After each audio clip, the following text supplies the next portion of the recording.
Okay. Hi, everyone. Welcome.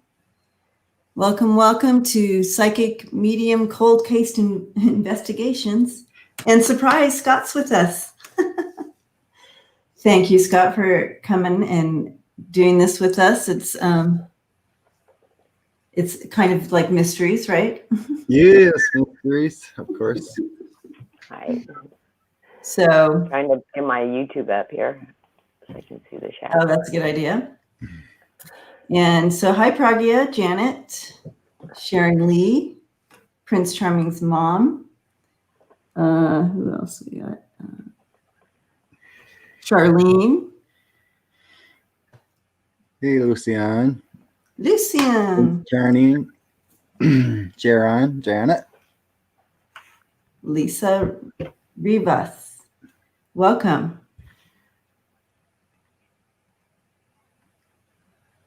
So before we get started, Kathlene, did you want to share a little bit about one of our community? Yes, a good friend of ours in our community, Lisa Smith's mother, collapsed last night and is in the hospital. And I just want to ask everybody to just send some love, light, and prayers for her and be with her and give her the strength to go through this. Luckily, we were on last night with her, and Sharon Lee has been there with her all night through this ordeal. So we ask that please don't bombard her with phone calls if you have her number. Sharon will keep us informed. You can reach us with Messenger if you want any information, and we will let you know how things are going. But our heart goes out to Lisa and her mother. And yes, and I want to also, Sharon, thank you for being with her all night too. I heard that you supported her, didn't leave her side. So yeah, we'll send light and love to them. And so I see a lot of people coming on, so this is exciting. Debbie B, Beth, and Vicky, and PNG. I'm gonna go ahead and write down the name here of the first person we're going to check into while you guys kind of say hi and share any background that you have in doing this type of investigation too. I've only done it once. I was doing a personal reading for one of our viewers, and she had said to me there was this missing child that about 7 years ago in Washington, D.C. that had been staying in a homeless shelter and was abducted from the homeless shelter and last seen with the janitor of the homeless shelter. And she said it had haunted her because the police didn't really look for the child, but they did question the janitor that she was last seen with. And after they questioned him, he had come back to the facility, went into his room, and committed suicide. And so the police just went, he was guilty, and never looked for the child. And she had asked me if I had any ability to look into it. And so I said, well, no. Send me her picture and her name and I'll try. I've never done that before. And so she did. And I meditated on it, and I had asked my guides, please don't show me her murder. I already knew she was dead. I'd heard that the minute she started telling me the story. And I said, I just want to know what happened to the little girl after she was murdered. Where is she located? And all of a sudden I was walking down this walkway next to a building in a parking lot, and it was dark and it was in the middle of the night, and I realized that I was seeing through the the perpetrator's eyes. I could see everything he was seeing. And I could feel myself carrying this bundle on my shoulder. And he had walked past this building, across the jogging trail, and onto a short pier at the Potomac River, and threw her body in the river. And the minute it hit the water, I ended up inside the blanket underwater, and I could feel all this water rushing over me. And it was weighted, and then everything went like in super fast speed, and I could feel, I don't know, it felt like it was the rushing water, and then I felt like I separated. And I was like, no, she can't be found. She's not even intact anymore. She was thrown into the river, and she never floated or anything, so they never found her body, and they quit looking for her. So I let the person know, and then I kept on getting hits on this still for the next few days. I kept on dreaming about it, and about 3 or 4 days later, I saw some teenagers on a shoreline, not in DC though. It was away. It was out someplace rural, fishing, and they ran across the skull. And I don't think it's been found yet, but I think they will find her skull, and they'll be able to identify her at that point in time. They'll contact the police, and they'll be able to identify the dental records. But I don't think she's been found yet. My gut feeling is she hasn't been found yet. But that's the only thing they're going to find is just the skull. Anyways, Debbie was doing readings the other day, and she asked me how I was because I hadn't been feeling good, and I said, "Oh, I'm doing good, but I just struck with this deep, deep sadness." And Debbie told me, "It's not yours. It came from a reading." And Debbie didn't know I had read on anything like that. And I started thinking, I said, oh my gosh, it isn't. And it dawned on me what it was. So I let Debbie know what it was, about the reading. And it was just deep, deep sorrow. I mean, I've never felt so sad in my life. And it was the little girl's sadness that her parents never had closure. She was never found. And so it was coming from her sadness that she knew her parents had no idea what happened to her. Mm-hmm. And as soon as I connected that, the sadness washed away. It was the strangest thing. And then Debbie asked me, I want to try it again. So I thought, sure, I don't know if I can do that. I love doing cold cases. I want to bring... I would love to be a part of bringing closure and help and me too. Deeper understanding.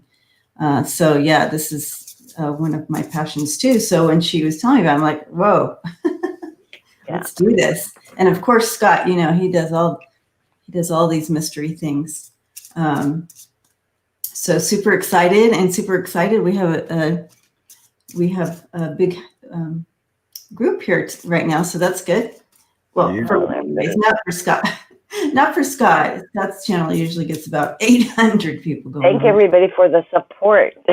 Yeah. Well, those are kind of schedules been going on for months. So most everyone knows Wednesdays are mystery day. That's right. I haven't talked to Scott, and gosh, it's been about 3 weeks, I think, since we've talked. It's been a while, yeah. It's been a while.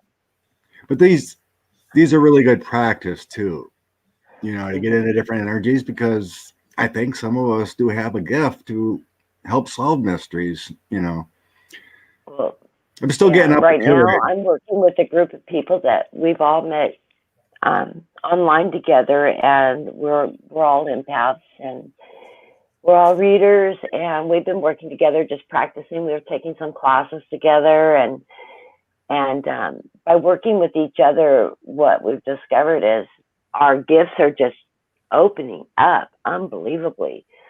I said, I would like to be able to do like Karen and do a medical body scan on somebody and be able to see what was wrong.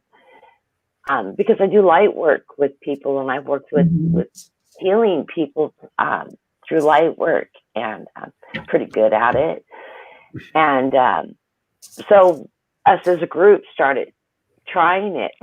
And they said, well, scan me then, you know. And so I scanned my group of friends that I work with, and I was really surprised that I got hits on everybody but my dear sweet Ronald. And I didn't get a hit on Ronald because we both have what's called atrial fibrillation, which is an uneven heartbeat. And what had happened was when I scanned him, my heart was in rhythm properly. Neither was his. And when we discussed it, we discovered that our heartbeats had gone into rhythm with each other. And that's why I wasn't picking up his heartbeat. Wow. And I thought, I'm going to have to be careful with that one. Because, sure. But yeah, and he was the only one that was the only medical problem he had. And once we talked about it, what he told me about it, I'm like, well, it's just what your heart was beating like. And I made, I gave him the rhythm. He goes, yeah, exactly. I said, well, mine was doing that while I was reading you. So either we were picking up on each other's heartbeat, or I just can't read yours because I have that problem myself. So I thought it was really interesting, though. Yeah, I got knee injuries and I got broken ribs, and it was pretty neat. Yeah. So every time I try something new, I seem to be open to it. So, and I talked with my group and I said, well, what do you think about me diving into this area? And one said, oh, no, you shouldn't touch that with a 10-foot pole because you don't know what you're going to open up. And I'm like, okay, I can understand their point of view. And the rest of the group was really supportive and said, yeah, you should try it. People that know me, I've been a child advocate most of my life. I came from a very abusive background. I do have the ability to pull myself out of when I was being abused, I would actually separate myself and watch it from above.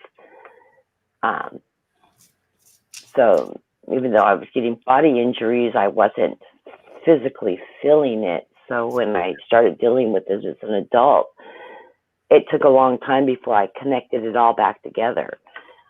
So when I'm doing remotely viewing these, I can actually separate myself. I can see it through their eyes without getting emotionally attached to it. And I will feel the sorrow. I will feel pain. If I'm working on somebody that's injured or something, I'll feel the pain where they're having, but it'll feel like a muscle ache to me rather than like I've been hit or kicked or broke or So it's different, and I'm just learning what I can and can't do. So. But Debbie sent me the list that you guys had requested online, and I'm getting hits on a couple of them. One of them I know the whole story for that I'm not going to read on because we'll get started on that. And it looks like the community is still talking about Lisa Smith. And so I just want to say we will continue to send Lisa and her mom love and light. And Lisa is with her mom. She has been caretaking for her. So she is with her. And Sharon was able to be with them online all night as they work through everything. And so she was able to be with Lisa that way and support her. So we will continue to send that love and light to them. So again, hello, everyone. If I missed you, hi, and welcome to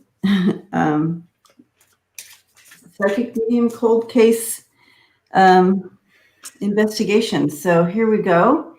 Our first person we are looking into, and this came from the list. Thank you, everybody that went to the community and put down people that they wanted to look into. So that was helpful, and we will be starting with David Gosch, John David Gosch. He was born on November 12th in 1969. He went missing on 9/5/1982. He was 12 years old, and he was on his newspaper route. We also know that later some more paper boys went missing as well, but this is the one we are looking into. And it's funny because I just pulled up general information on this morning, and I didn't want to read anything about them other than just they disappeared this date and kept it that. I didn't even see the other missing boys until Debbie told me earlier. Scott got that one, but I will hold up a picture for you. So those of you who want to tap in as well, here he is, precious boy. I started meditating on this morning. I've been meditating most of the week on, I just got the list this morning. I hadn't looked at anything till today. So I pulled these up this morning, sent Debbie the list of pictures, and got a copy of them. And I hadn't been focusing on anything other than I had just pulled them up, printed them, and left them on my desk. Went and got dressed, and as I was getting dressed this morning, John's the one that popped into my head. And what I keep seeing is this deep, dark, four-screen board band. And there's a man with hair about down to his shoulders. It's brown, and he's got some gray in it. And it's, a little shaggy cut. Pretty common for that era, the 80s. He looks like he's about in his 40s. He's not grungy or anything. He just looks like a man. Doesn't look out of place.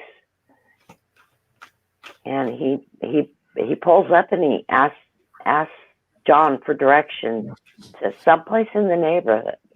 It's like on the other side of the neighborhood, and he's trying to tell him directions. And I see him pull out like an atlas map of the area, and he says, "Can you show me on the map exactly how to get there?" That's how he lured him into his van. And he literally just grabs him and he knocks him out.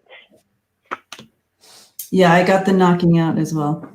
And he's hit in the head. He's hit in the back of the head. It totally took him by surprise.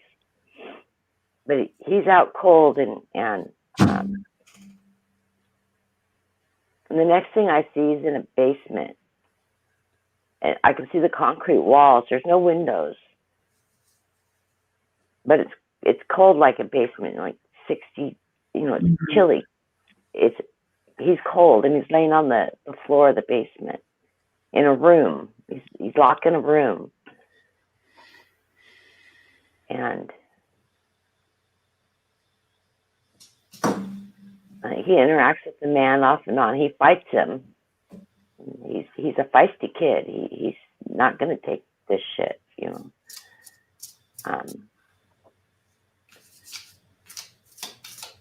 And the guy hits him again. He knocks him out a couple of different times. And he's fighting him.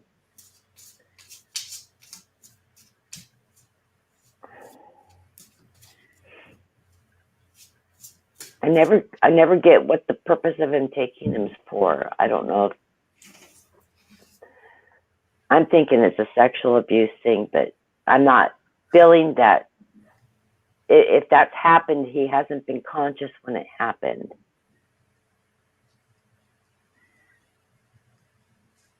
And but every time he comes to, he fights him back.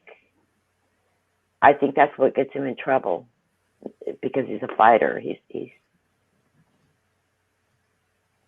and I feel him dying. Yeah, he hits him enough that it injures his brain. He's always hitting him in the head. He's knocking him out by hitting him in the head with something hard.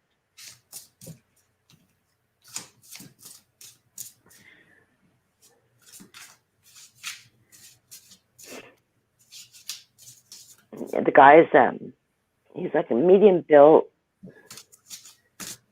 I would say about 5'11". He's taller than his boy. Not a lot taller, but he is taller than him. And he wears like a flannel shirt over a t-shirt, like a Pendleton wool shirt over top of a t-shirt, jeans, boots.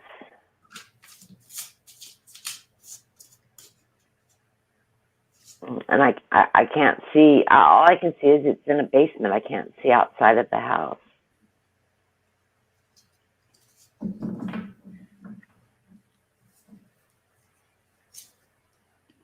That's all I'm getting. I can't. I'm gonna have to probably meditate longer to see if I can switch into the perpetrators.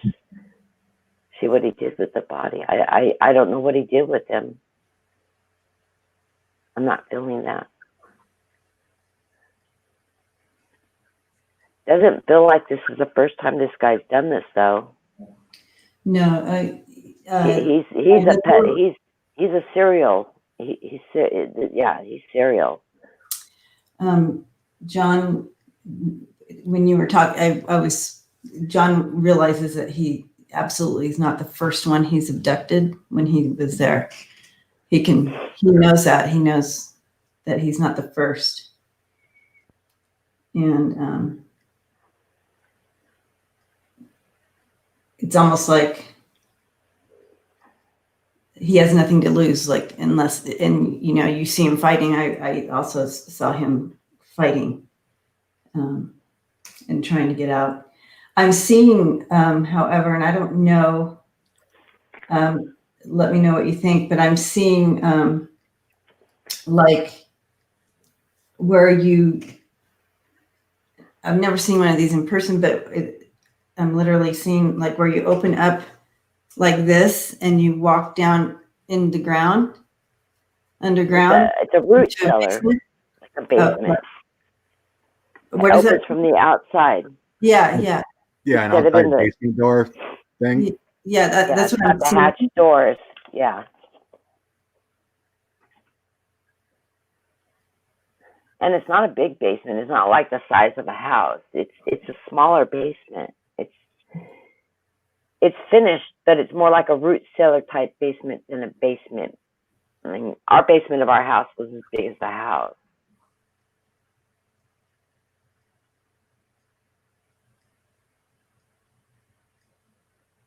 It's cold though.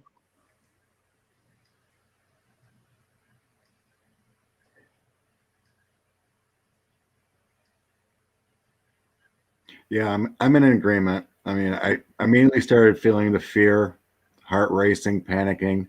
Mm-hmm. I immediately started getting a headache with blows of the head. Mm-hmm. Yes, this man has done this multiple times. It feels like he may have lost a son or delusional about having a son or a kid. But it feels like he couldn't control the situation. And I'm not positive either. I'm not getting what he did to the boy. It just feels like he disappears. Yeah, the assault happens when he's not conscious. That's why I'm not feeling the actual any kind of sexual assault or anything, because he wasn't conscious during it. No, it feels like he just wanted to have a son, or keep the boy, not abuse, but try to like manipulate him to be in this son kind of thing. Yep. With him, he never got into I do feel into a relationship. The boy fought so much that there was no tying into any kind of communication or relationship. Do you feel it was in Iowa yet? Because I'm not feeling out of state. No, he was in Iowa. It's like rural though. It's outside of town. the kidnapper. I mean, like, I don't feel like it was from, you know, Oklahoma or Nebraska. Right. No, Right. no. He was in Iowa. He was I in feel state. that. He's a homeowner. He owns the place that he was taking him to. Or a renter.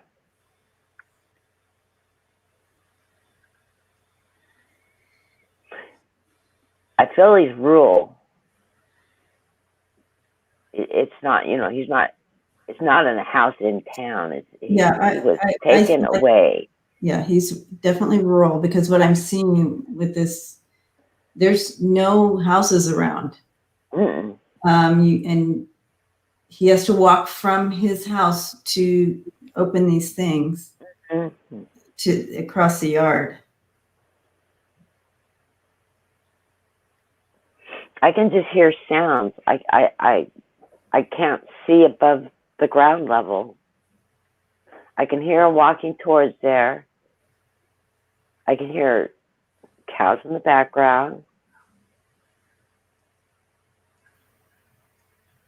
I can actually hear a tractor in the distance. It's not close to the house, so it's a ways away. It's like somebody's plowing or something. Yeah, it feels like a farmette to me. Not a huge place, but I see like an old barn or something there. Yeah. I'm not seeing above ground. I can just hear. I'm also and it's quiet, though. It's mostly quiet.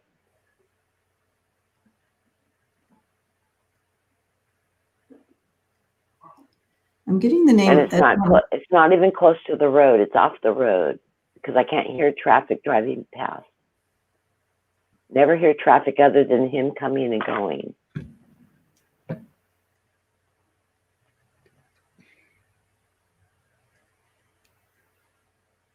He tries to get out of the basement. He tries to, you know, it's padlocked from the outside. He can't budge it.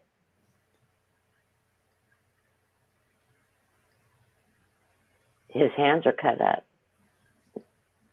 And he tried to claw through the wood.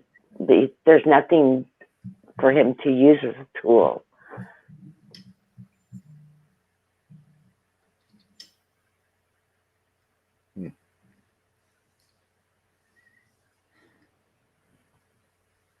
I'm getting the name Edwin.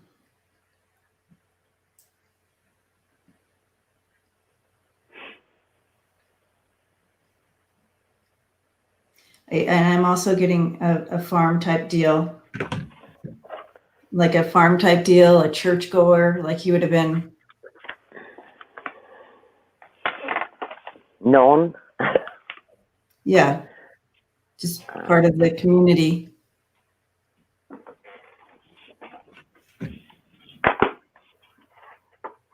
He had a lot of internal conflict and grief himself. And I feel like that too kind of pushed him to do this. So I feel like you guys are right about that, about possibly that he, you know. I'm looking for my sketch pad.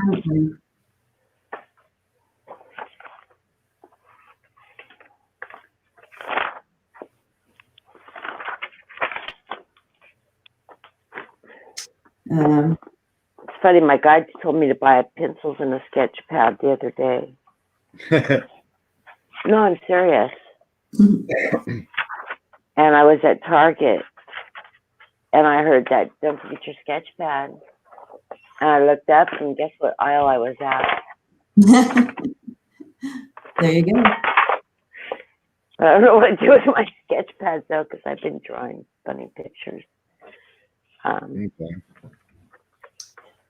I'm not a good artist. I don't do faces, so it's sort of weird for it to.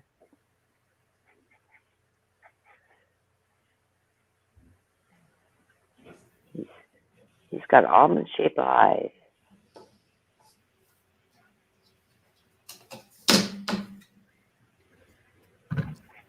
I had to look up in the United States where Des Moines was. I feel like it's not that far from you.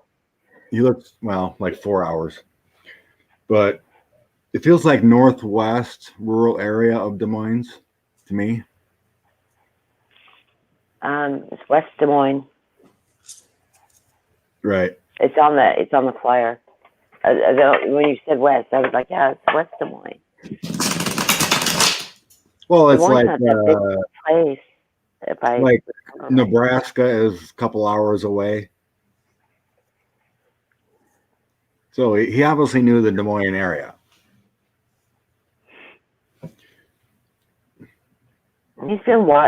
He watches these kids. He's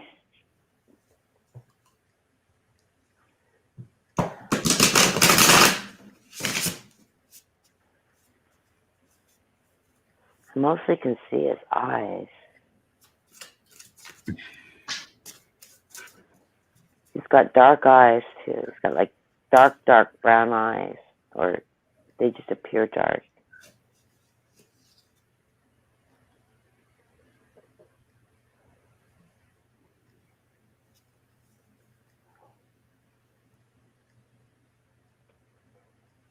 Okay, so we're not bushy eyebrows, but not super bushy.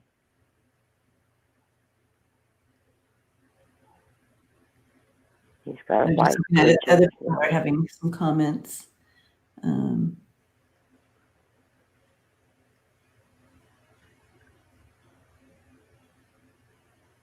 Trafficking boys from Omaha. Yeah, so why not, Lisa? I'm checking into him right now.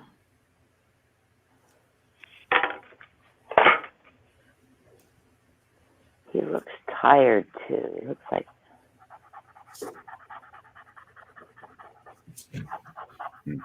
I'm not getting a trafficking. no. I'm not getting trafficking from this one. This is personal. Yeah, I feel like it's personal too, this one.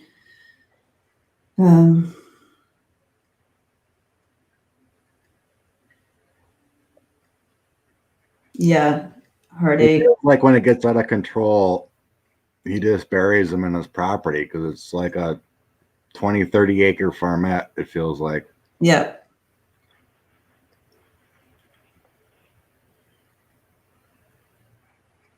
He's got like medium brown, slightly curly at the bottom. I can't see his mouth or his nose.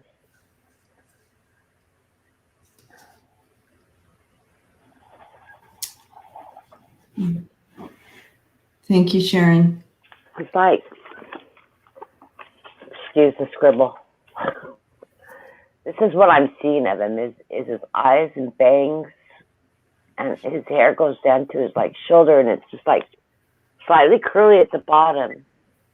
And then he's got some. His hair is brown, but it's got like some early signs of graying. He's just starting to show some salt and pepper, not a lot. Now or then? Then this is what he was seeing. This is how he's seeing him. I'm gonna say probably if alive, but I don't think so. But he would be in his 60s. He was in his 40s back when he abducted him. I got like late 30s, early 40s.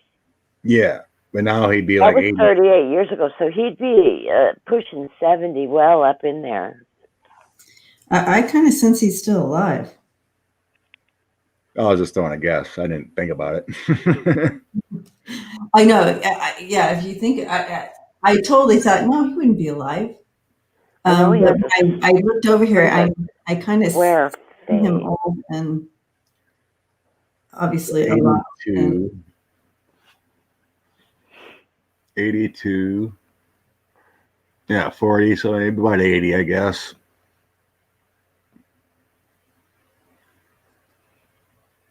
He has a bit of a square jawline. I'm trying to see him back when he first started talking to him. With a squared chin. Hi, Sharon. Can't see his mouth.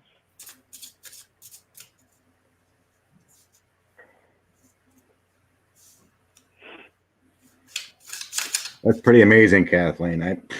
I don't see This is the shape eyes of his and face, that. and he has a squared chin, a dominant, like a squareness to his chin. I know why they wanted me to get. I don't know if anybody can see that. Yeah, we can see it. I can't see his eyes. I can't see his nose. I know he has a wide bridge between his eyes, but I can't see what the shape of his nose is like. It's not something that stands out. He doesn't got a crook in his nose or a broken nose. It's not out of, how you notice those things about people's features. And I can't see his mouth. It's not, he doesn't have full lips or anything. I'm not seeing a large mouth or anything, so it's like blending into the background. But he's got that puffiness right here under his eyes, and he's got like crow's feet, and he's a bit weathered. He's in his early 40s though.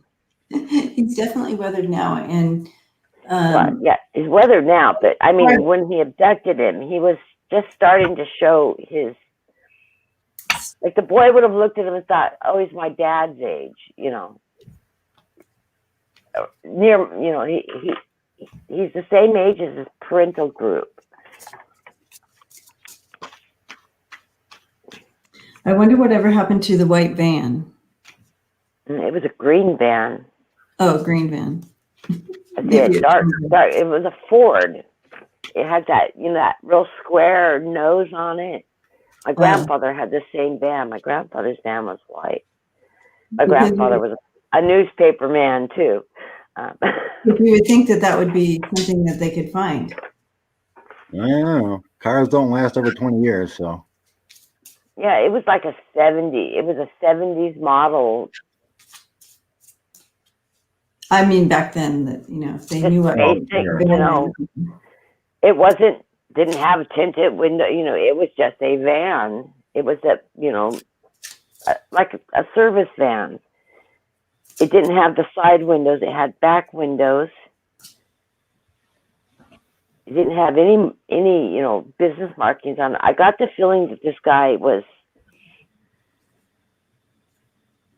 he worked on his land, but I think he worked construction as a job. That's and maybe not. Maybe it was just he did stuff around his property. He was handy.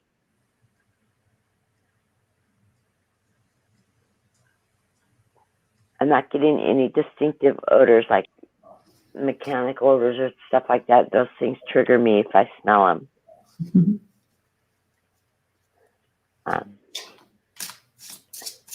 It just smells like land, the farm, the country. That's all it's familiar smelling to me because I grew up in Oregon. My aunts and uncles had farms. So it's definitely farming community. Kathy Hines feels like that he possibly was a plumber. She keeps seeing a hat. Hi, JJ. My husband's a plumber. Hope you're not picking up on my husband, but he never wore a hat.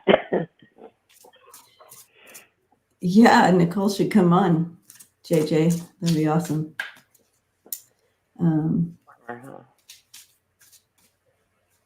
Well, if he was a plumber, that'd be easy to trace because how many plumbers are in Des Moines, Iowa? You're probably talking about 15, 20. Right. And then the same with the van. You know what I mean? So there's no business emblems on the van though, and if it was a plumber, if it was his commercial vehicle, I'm seeing the van when he took him. There wasn't a bunch of stuff in the van. It was just he opened it up and he had the bucket seats with that square thing between the seats that those little Ford vans had that you could sit on, like part of the motor block. It's covered. And I keep on thinking 72 Ford. It keeps popping in my head. 72 Ford van. And it's dark green.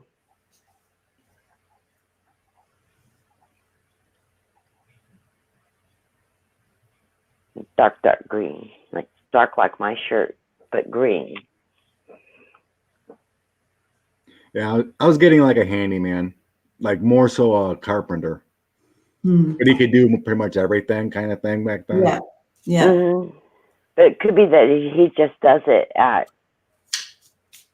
he's doing fence repairs and stuff on his property too. Oh, I'm sure. So I think that's he's the always that's a connection. He's always You dressed like, in a t-shirt, solid t-shirt, and a plaid Pendleton wool. It's the Pendleton wool shirt, but he wears it like it's his jacket. But it's not the padded ones. It's just they were real common back in the 70s too, 70s and 80s. I mean, where I grew up, just about everybody wore them. that's like the connection. He'll do like handyman jobs and stuff in those areas, you know, and he scope out the kids, know their route, know this kid's does paper route. You know, he do work. I see him watching these kids.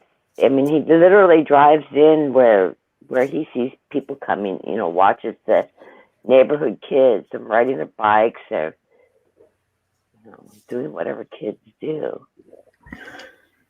Sets a far from the school and watches them come and go. And it's this particular age, it's this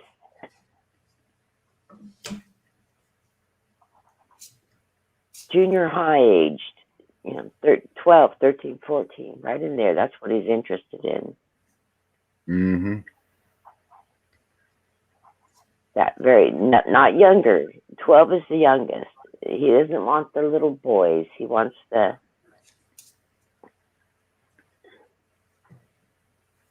in between. That's specifically what he's looking at. So, I mean, we're talking 40 years ago, Des Moines. Yeah. You know, so it's all changed, you know, expanding out. He may not be in Des Moines anymore. He may have relocated, but yeah, most likely. He stayed in the same type of community if he did. My guess is he's moved, you know, he's there for a long time, then he relocates, you know, if just to keep cover so people don't get suspicious.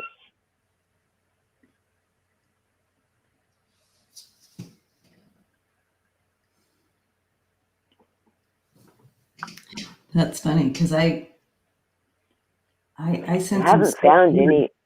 I'm not feeling like they've ever found anybody's abducted. They just are missing the end.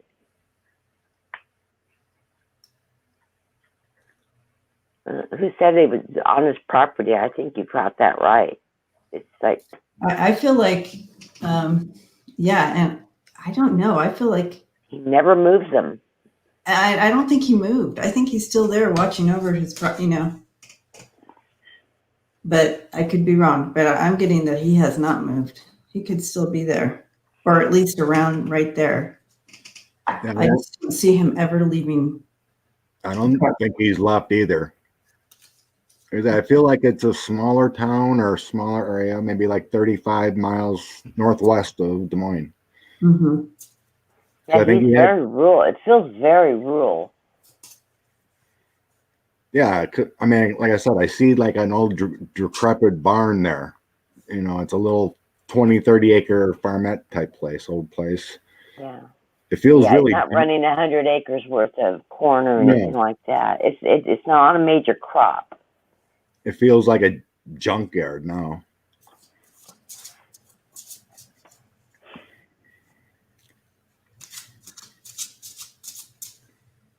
Yeah.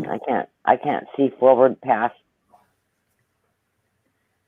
I can't see above the ground even. All I can see is the cellar. And when she said the cellar doors, I could see it's got an overlap, like, you know how the doors, one closes and then it's got that lip that goes overlap. So even when it pushes up on it, just a little edge of light out the top and the bottom come out.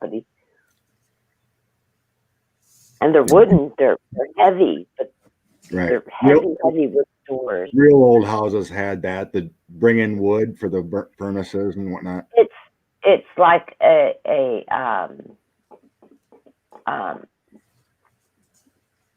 tornado shelter. Yeah, the ones that you lift up like this. Yeah, you lift up, you go in, and you close them down, and there's really no seating or anything. It's just a shelter. It's just, and it's I pulled some concrete. On if he was still. It's not a root cellar. It's concreted in. It's got. It's the basement. Walls. I've seen a lot of farmhouses like that, old ones. They got those doors and they got cement steps going down, and you bring in the wood and stuff. But it's like a half a flight of steps. It's not even deep. Right. I've seen that. Yeah. So and it's probably like maybe 10 by 15 room at best. It's not even a big room. It's not super small, but it's not big. It's not like under a house. Right. Yeah. It's not a footprint of a house because there's separate rooms down there. Our old basement had multiple rooms. Right. There's like 2 rooms, but they're open though. It's like shelving for canned goods or Yeah. You would store things on it. It's got shelving in it, but there's nothing that he could use as like a pry bar or tool to help him get it out. And there wasn't stuff stored down there. M.E. said they grew up on a farm in Brooklyn, Iowa, and our house had an outside entry to our basement. Yeah, that's what I'm seeing. That's I'm also seeing that he's still at the same house. He's connected there. I see him sitting on a porch or whatever and looking out. He knows exactly where every boy is buried on his property. And he can see the opening of that cellar from his front porch. Oh, yeah. It's in sight. It's like if somebody pulled up on the property, you could see the cellar door opening. It's not that far from the house. It's in, like I said, a tornado comes through, he runs from his house and jumps in the cellar, And I think they do have tornadoes in that part of the world too. Yep. Yes, they do. Yeah, I'm from the Pacific Northwest, so we just have our earth move here. Same in Iowa, same in Wisconsin. A lot of those old farmhouses have stuff like that. We had a canning room. My grandma put stuff in it. It had a locked door, one small window which could be boarded up. Wood cellar room. This room reminds me of laundry. My aunt had a turn of the century farmhouse in Oregon, and off her summer kitchen, off the back porch was a summer kitchen, and the floorboards lifted up into a root cellar. And this room he's in reminds me of that root cellar, except for hers was literally a root cellar. It didn't have concrete walls. It was dug out, but it had like six or 7 steps leading into it. And then it dropped, and there were shelves built into you could see the roots, literally, into the dirt walls. There were shelving units, and she kept all her canned goods down there. That's what it reminds me of, though. But it's concrete. It's poured. Melissa Gerber just said she did pendulum work about John years ago, and she was feeling it was a house outside of Des Moines.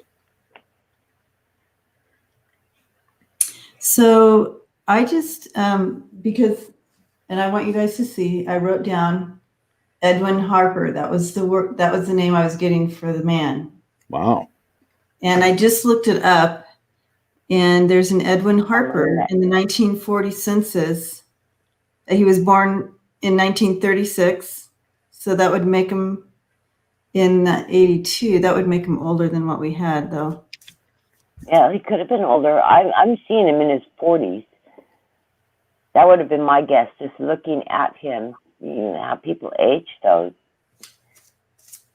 I know people that are in their 50s that look like they're in their 40s, and I know people that are 40 that look like they're in their 60s. Of course, there might be more, but I'm just, this So is amazing to get a name. I just What typed was it the in. name? Edwin Edwin. Harper. I just typed it in, Google search, and it came up in Iowa. Edwin Harper. It's absolutely a name. It could be. But anyway, that's the name I got. That's not even a common name, it's not like John Smith or something. Mm-mm. Well, I heard Cool. 78. I heard 78, meaning the guy's 78 now. 78 now. That's what I'm getting. What I just heard. And this guy was from West Des Moines Valley Township. Wow. So that's weird.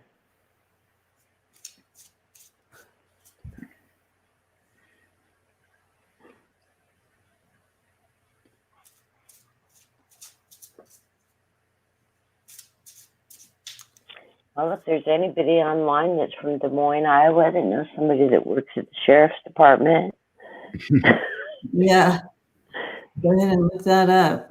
That wants to drop a copy of our video to him.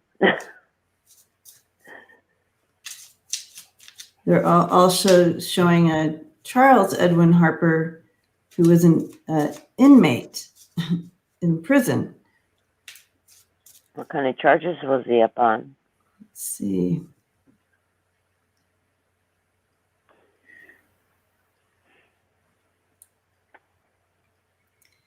He was born in 1959. He would be 56 He'd be now. too young. Too young.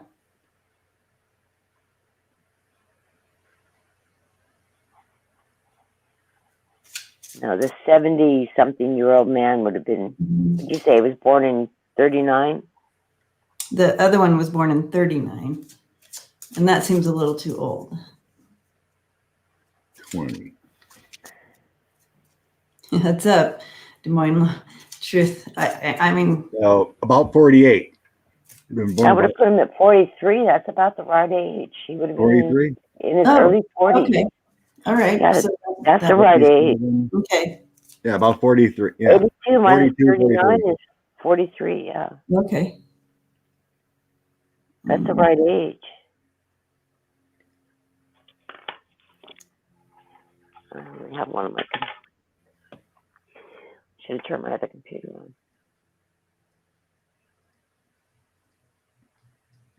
Anyways, that's all I can do. Or Edward. Edwin.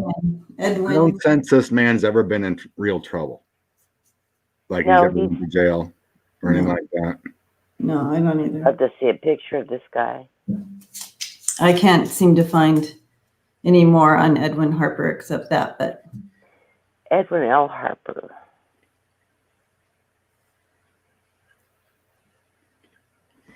That's just in general. but yeah, interesting. Okay. Wow. So, but yeah, I still see him sitting on it. I see him. Look, he knows where every single boy is buried, and it's almost like he checks in on them looking out at them every day. I don't think he has to check in on them. I think he can see right where they're at. Right, that's what I mean. But he looks. So yeah. He could sit on his porch and there they are.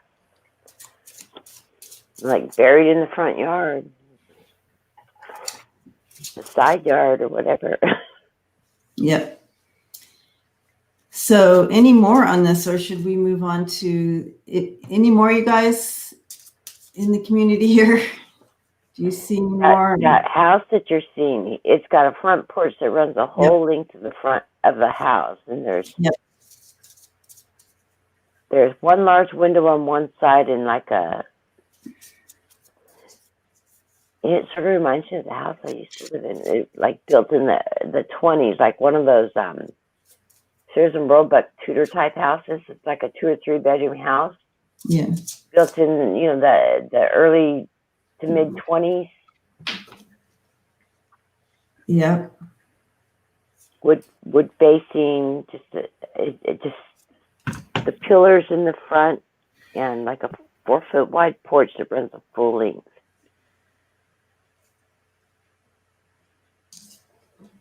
It's got center steps that lead up to the front door. Wow. I asked, will he be caught? And there may be, it's blocked now, but there may be a shift that may be changing. It might happen after he passes, that somebody buys the property and they stumble on it. Probably. But it won't be because somebody said, let's go look here.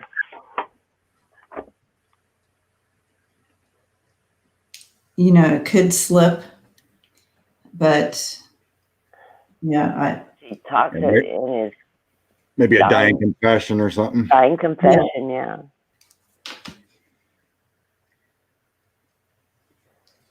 Melissa, I know John Rossi, the person he's seen, John.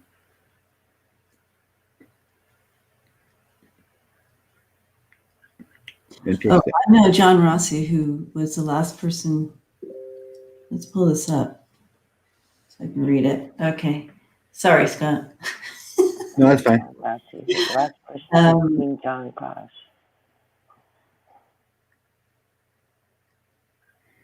That would be a good question, Melissa. Wow.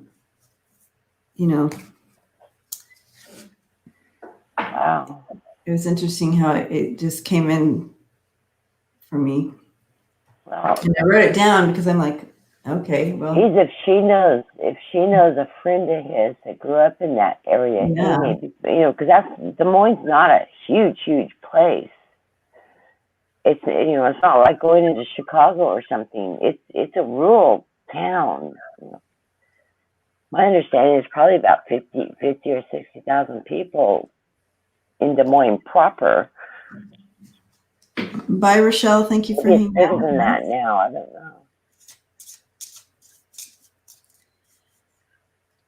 We need to look at school yearbooks for that guy. Oh, yeah. So what year did I say? Well, you said he was born in 39. That would have put him. I don't think he was in West Des Moines. I think it was a smaller town, maybe 30 miles northwest. Someplace surrounding there. You're right. I feel he worked in West Des Moines, but I think he owned this house that he took him to. This was his property. Yeah, I feel he's very attached to that property. It's his. Mm-hmm. Yeah. Either he's inherited it from a grandparent or he purchased it on his own. Would it be so? Because I'm home. Oh, okay. Let me look at a map. There's a map here.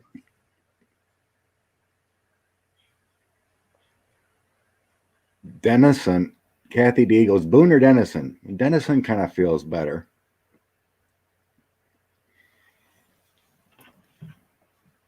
It says this one says, and it doesn't mean that, it's the only address they had.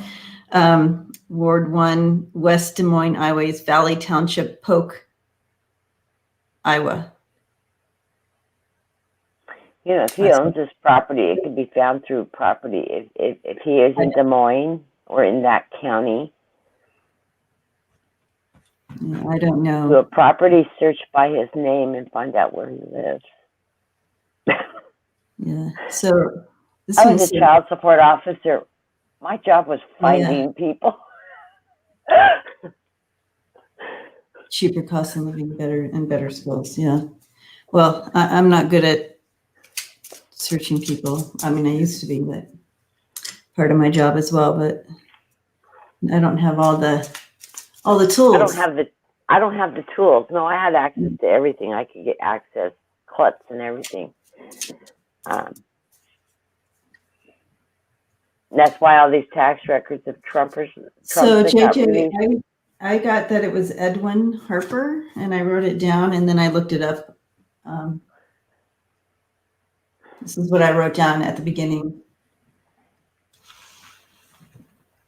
And Edwin, not Edward. I got Pretty Edwin, distinctive. but it could be, it could No, be it, Edwin. somehow I feel like Edwin is correct. I mean, it's such a different name. When you said Charles, I went, no, Charles isn't part of his name. It's just, Yeah, Edwin. All right. So do we want to ask any more questions about this case, or do we move on? I think we should move on. It's funny, I'll probably dream about this. That's what I usually do when I start looking at these things, is that I'll start having dreams about it, and I'll start getting more information. Mm-hmm. Or not, it depends. And we can always, check back in on these cases and say, hey, we heard this and we heard that. So we will follow up too as well. All right. I feel for the parents that lose these children, though. Your mind must go. Okay, so let's look at where is it? Jennifer Keys. Let's look at let's look at Jodi. Jodi, she's a newscaster. Newscaster. Okay, that's the one I wasn't going to read on because I've watched the whole. Oh, you've already watched it. There was a whole documentary just on her on Dateline or one of those shows. It was like a big hour broadcast. Because I was really drawn to her this morning when I was. Oh, go ahead and I'll try reading on her, but I remember as soon as I saw her picture, I remembered having watched it. I actually did a reading in it in my playlist on her. You did? Yeah, probably like in February or March. So should we skip this one then? Well, you can go ahead. Well, no, I'll give my input. Just looking at her, I think it was some kind of a fan love stalking type thing where he was obsessed over her.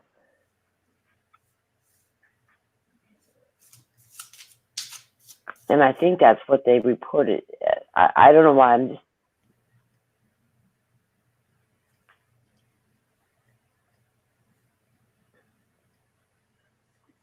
Whoever abducted her was obsessed with her.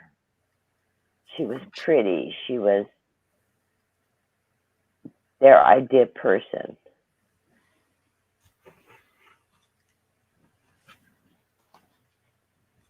Now read on her, Debbie.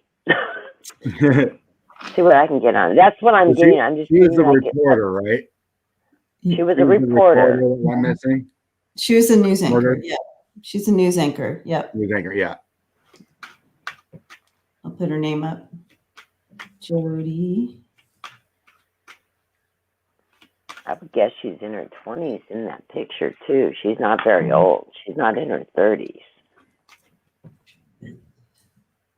Jodi Huisentruit. Yeah, I'm going to put her name up. Where was that from? Was it Iowa? No. It's Mason City, Iowa. Oh, another Iowa one. Makes you want to move to Iowa, doesn't it? I always think of Iowa as country, rural, farmland. I guess it would be. It's everywhere.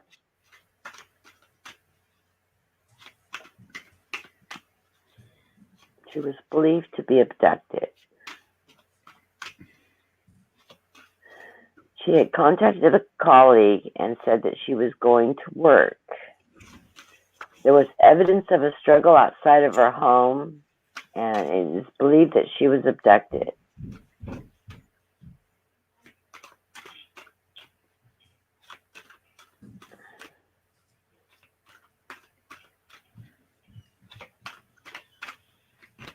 All right, so here she is. Okay, she was on her way to work. She was a morning news anchor, right? That's what I understand.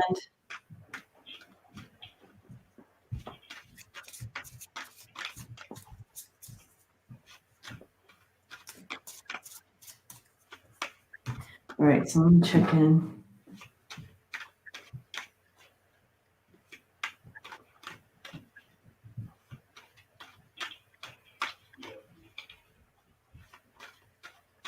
Yeah, because I'm seeing her, gagged and bound, bloody on her, like the back of her head or something. But I see blood, and she's, kind of struggling. It looks like, I don't know if she's like in a back seat or in a trunk.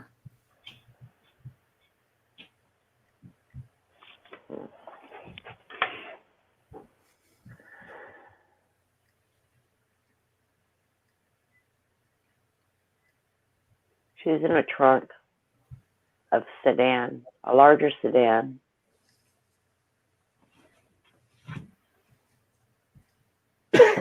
It's not like a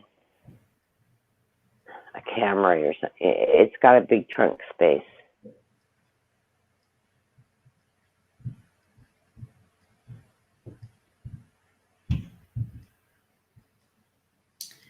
Okay, so then I'm seeing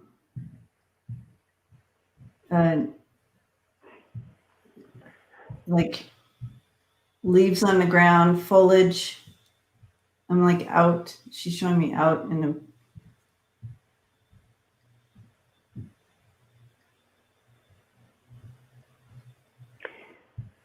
Wonder if she only had one shoe on. It's really one bare foot.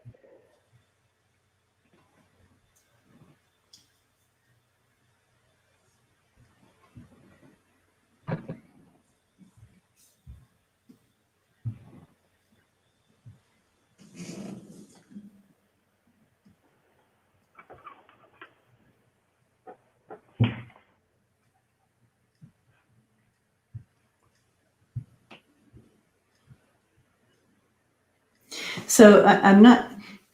I'm kind of stuck in this scenery right now. I don't know anything about Iowa, but it's not like it's trees with leaves that in the fall would fall. So like maybe big oaks or something like that, like a grove, somewhere where it would be maples or maple, whatever. I really am really bad with. I just know that in the fall the leaves would fall down off the tree. They turn red and yellow. Yeah, they turn colors and they fall. But that's what it would be like in the fall. But they weren't doing that then. Now I'm just saying what kind of tree. Abducted in June. Okay, so right. It should be summer. But I do see like a little like a dirt road that you would have gone back far into this little area.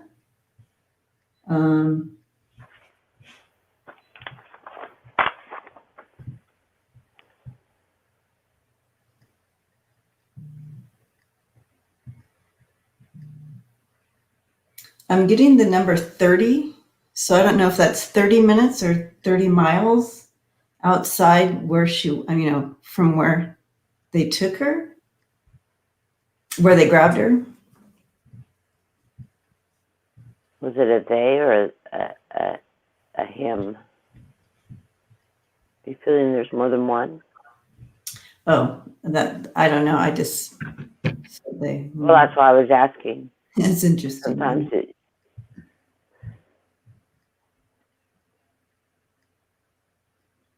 I'm feeling it's one person. I'm feeling an infatuation, an obsession. Yeah, I'm not getting two people, but yeah.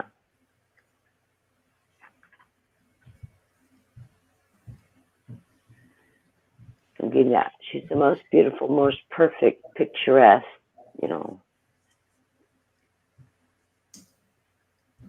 Yeah. But you have to I feel like idea of what a woman is supposed to look like. It's Barbie doll. And those of you who need to see a picture, here she is. She's very cute.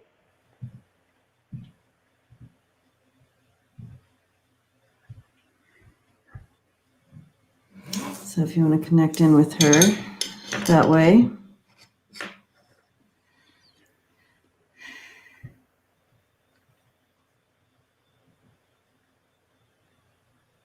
Do you guys feel anything about any reported cases she's working on to report? I don't think it's related to, I mean, he sees her like every day on the news, but I don't think it's something she's reported that caught his eye. I had wondered that too when I looked at it this morning. Well, that's what my original reading got. She was going to expose something and she was murdered for it. And I threw cards on again and it came up again. Oh, maybe. She was exposing some kind of corruption within the government or something to do with railroads or something.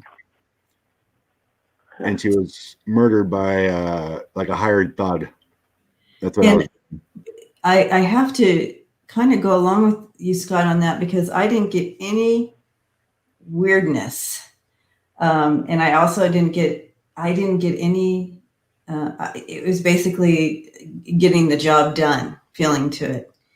And that's why I was pausing so long, Kathlene, because I know that you had some other. Yeah, all I've seen is an obsession over this gal. But maybe she has somebody that was obsessing over her. Oh, I'm sure there was. And they get, newscasters get those so all the time. Yeah. But I feel like, yeah, this is like very planned, very, take her. I don't feel I feel like she was still alive in the car, in the trunk. Yeah, she was. I see a struggle. I think the actual. I feel like when you said, I don't know if she's the backseat or the trunk, I felt the trunk and it's like, it's got a bunch of stuff in it. But it's a big trunk. It's like a sedan, one of those older sedans, what we would call boats with the big, like a Buick or, something like that, with the bigger trunk space. But it's got stuff in there, there's just a bunch of stuff thrown in there. And she's missing a shoe. I feel one bare foot. I keep on seeing like a flash of a metallic gold or like a mustardy gold color metallic.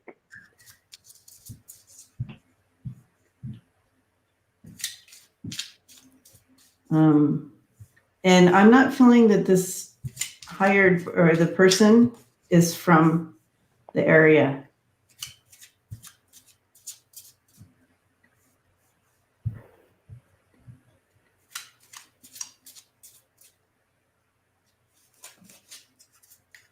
No, I see. I'm not connecting on why she's being taken.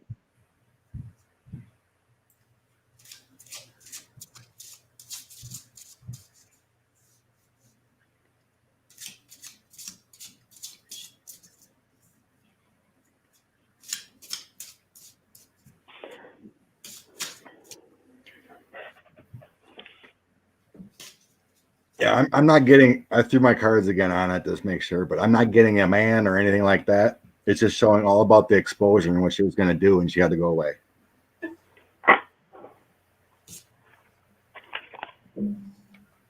We got the Four of Swords, Star, and Queen of Wands. She had to go away for what she was going to expose and her knowledge. The ending's the Sun, what she was going to expose. Judgment on others. It was coming quickly. They had to move on it. Yeah. The only male figure type I have is Knight of Coins. And the Devil, Temperance, and Knight of Coins together. And I gotta from the greed and they had to move on it. And when I did my reading, I was getting something about the railroad, some kind of corruption and bribery to do a railroad or something back then. Yep. So I got a yes on that as well, Scott. And the 3 blackbirds coming in, that always means that there's other people involved. But I feel like still there was only one guy who took it out, did it. Right. But there were other people involved in making it happen. And that center card, you have the earthquake. So, but yeah, I feel like. Hi, Christina. Yeah, it feels like it was a hired gun or some kind of hired hit kind of thing. Yeah. I do agree. She was like thrown in the trunk, taken somewhere, and however they got rid of her. I think it was because I was seeing her wrapped up in like maybe carpet or something, maybe landfill or something like that, like buried somehow, but not underground. It felt like it was a contracted man that took her.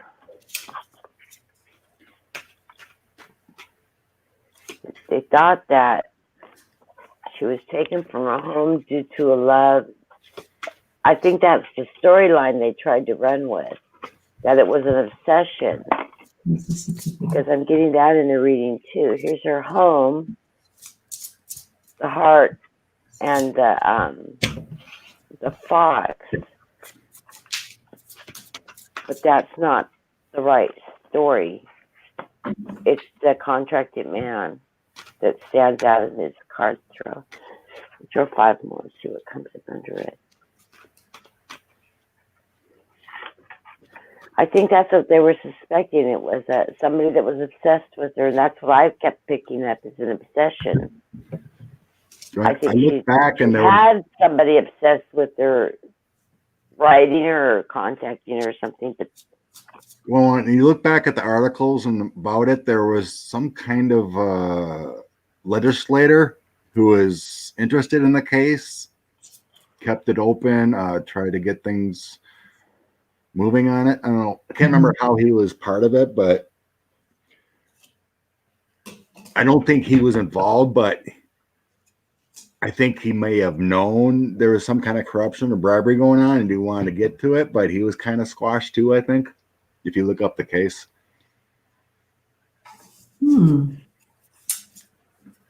I wanted to see if, this kind of stuff happens and then they cover it up and all that.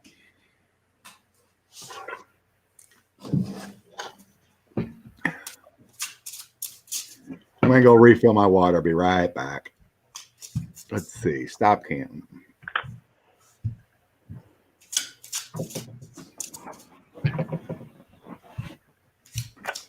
So you guys in the community getting anything on this too? Transportation with the mice, something either way at transportation. That must be her investigation.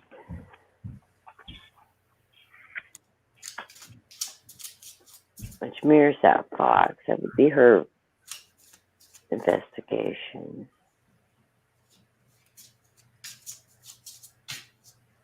I get the birds, the sun, and the dog. The ship, the mice, the birds, the sun, and the dog.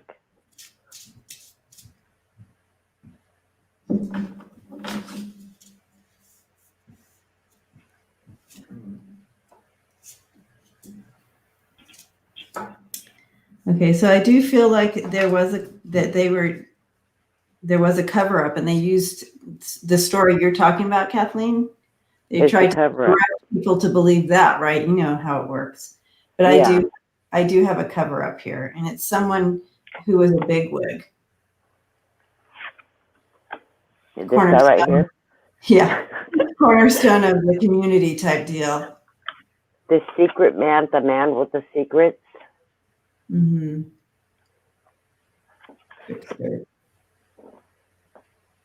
So yeah, I am seeing that. She was going to talk about it and expose it with the sun, the moon. So And it was Christina, somebody she knew. She was friends with this person. Christina, it's scrolling across the screen. We're talking about the Jodi. I don't know how to say her last name. Huisentruit. Yeah, Huisentruit. Huisentruit. Anyway, but yeah, I do feel like it was covered up. So I did not think Definitely this has something to do with transportation because I've got Yep. the ship. The Yep. mice in the ship at the beginning of my second line.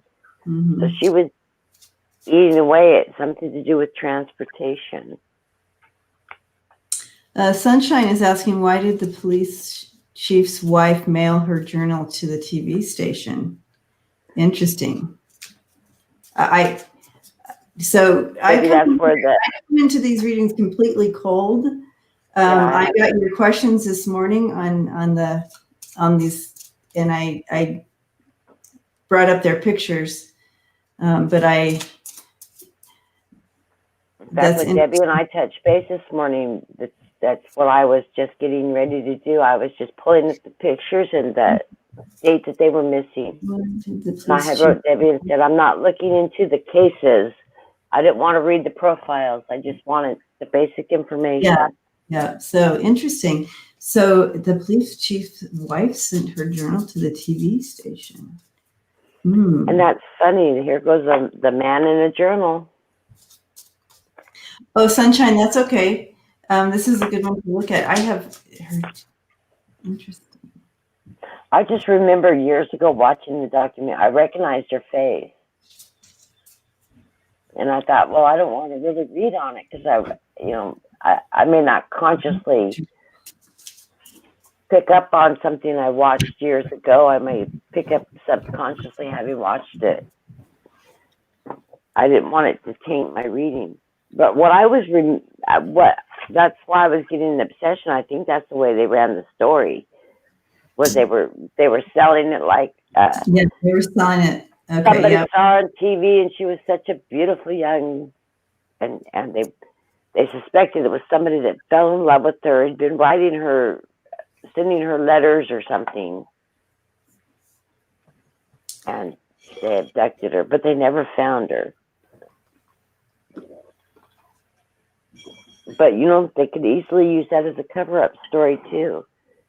And again, I'm feeling like that is part of the cover-up story. Again, you have the coffin, the snake, and the magi, which is kind of trying to throw you off the track. So I'm wondering if that's why Sunshine trying to throw. So while you were gone, Scott, it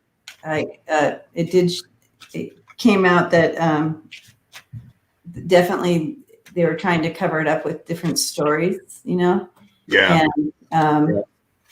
And somebody had said that they had turned her diary in. And I think the police were paid off a little bit too. Some corruption going on there. They were kind of all in on this and trying to throw but it looks like Sunshine knows a lot about this case. So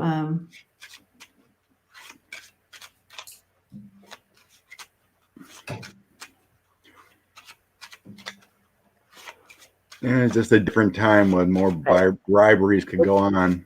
It's funny you were talking about the railroad, though, Scott, and it was involving her eating away at something to do with transportation. She was telling it with the birds talk. Yeah. She was going to be reporting on it and bringing light to it. Oh, Sunshine and somebody friendly was involved with that, so she knew of these people. So I just grabbed my Kipper cards. Yeah. Adjudication. Her occupation. She found a false person. Yep. And an official person. Oh my gosh. That's funny. Well, there you have it. Four cards, just show it again. She found something with adjudication. She was the reporter, found something. She found false people and someone of high authority. and she was going to expose it, and she had to go.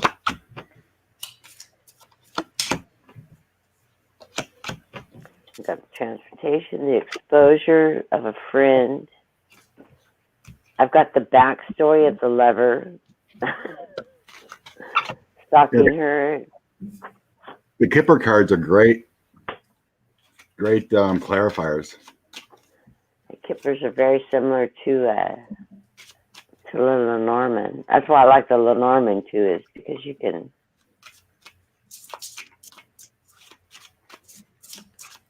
Let me know what you guys feel about this, because I really, I'm keep getting that 30 minutes, 30 miles deal from where she was, because I'm asking, would they be able to find you within this, in the 30 minutes or 30 miles from where you were abducted?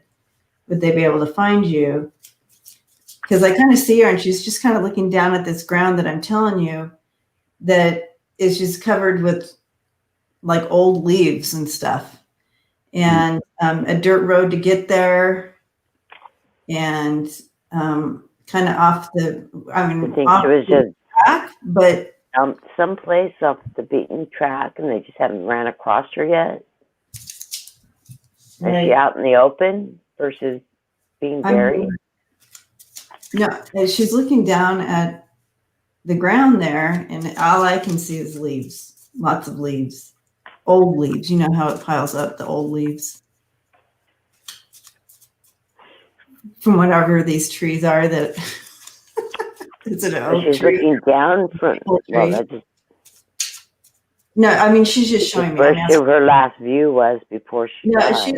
I'm asking her. She's here, so I'm asking her to show me. Show me. So just curious to know what you guys get with this 30-mile thing, or am I way off? Okay. Well, I was feeling she was wrapped up in carpet, and it's like put into an old waste facility site. Like where garbage goes. Mm-hmm. Oh, okay. So now it's not the current used one. It's like all covered up. Now that's what I was feeling. I'm not seeing like buried in dirt. It was like she was cut. It made it look like it was just old carpet rolled up, going into the dump kind of feeling. So I'm not pulling anything on it. I'm just not able to connect to her.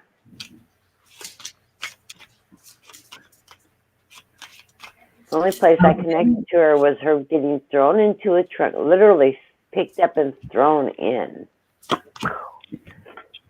And maybe I had one shoe off. Like I lost my shoe in the process. Maybe it is that was the last thing she was looking at, because she keeps looking. All I keep seeing is the ground.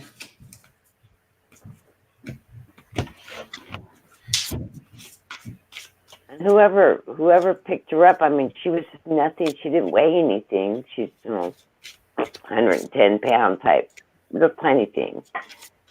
She isn't a big woman. She's not a heavy woman. They just picked her up like it was nothing, threw her in the trunk. And there was stuff in the trunk. Was when she didn't hit like the back of the trunk. It was soft. There was stuff in there, but it wasn't like she hit the frame of the car or something. And they didn't knock her out or anything. That's it. Yeah, I'm not. Yeah. All right. I can't. I no idea.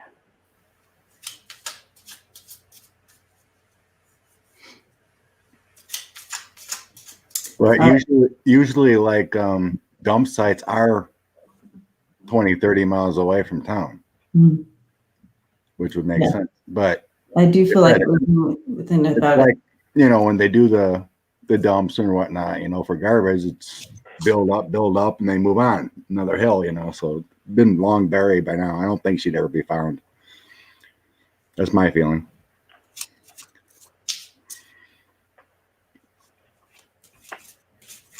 We move on to the next one. One I already read on too, but it's kind of dear because I feel like it can be solved. Okay. And that would be the Rachel Cook. The Rachel Cook one? I read pretty deep on that one. Okay.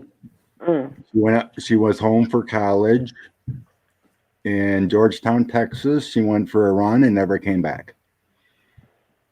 She was being watched from the jogging trail for several days. Yes. And she was abducted on the trail. Yes. She's raped. Yes. Aggressively raped. And he bound her hands.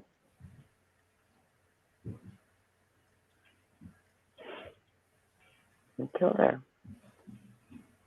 Eventually. Yeah, I think she was raped multiple times.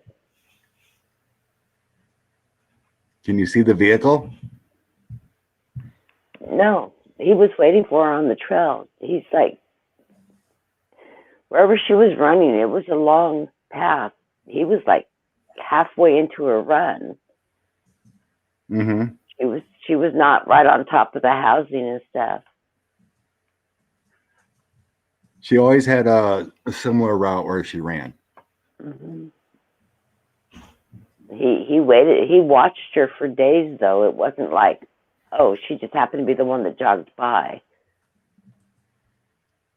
He watched her. He chose her.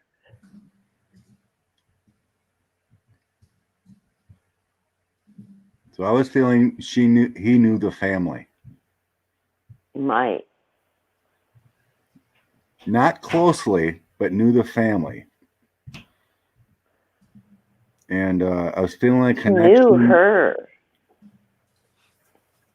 I don't know if it was that upperclassman. He's near her age, older than her, but he's not within the same age range. He knew of her. He watched her though. I was getting something about his mother knew her mother or grandmother. There's a elderly connection. Yeah, I'm not picking up on ties like that. I'm only picking up on he's like behind some trees and some shrubbery, waiting for me. He knows her pattern.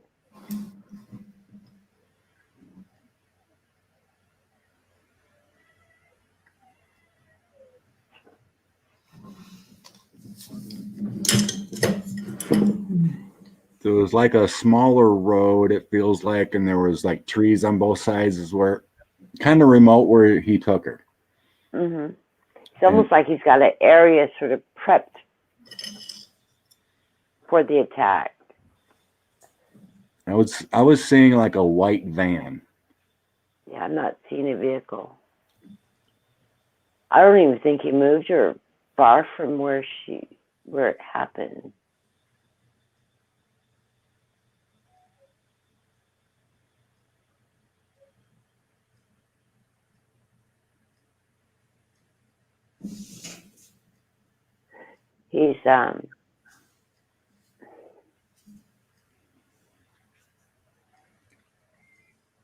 He's covered up. He didn't leave her out in the open.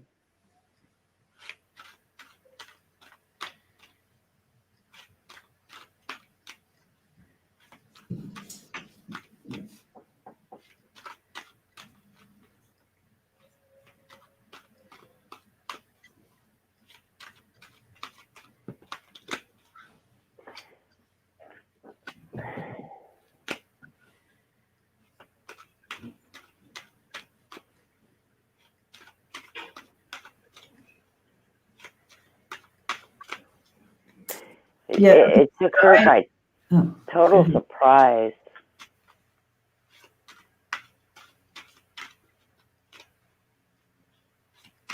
What were you saying, Debbie?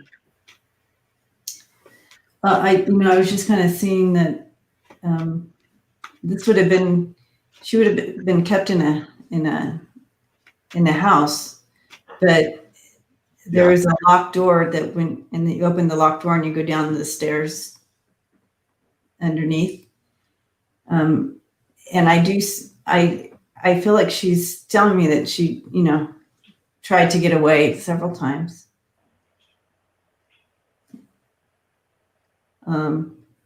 It's like you kind of know that you're gonna die, so you just try to get,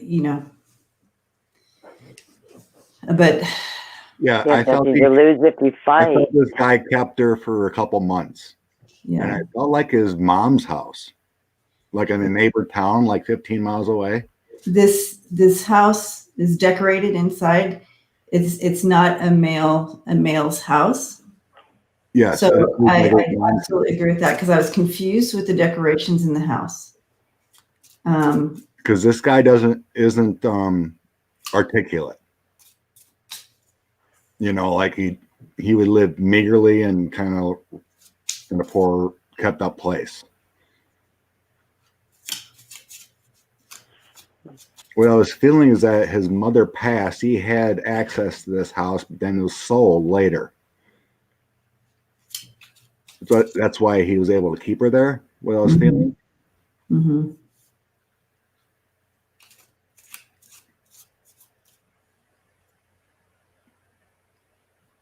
Do you get that she was raped before he moved her?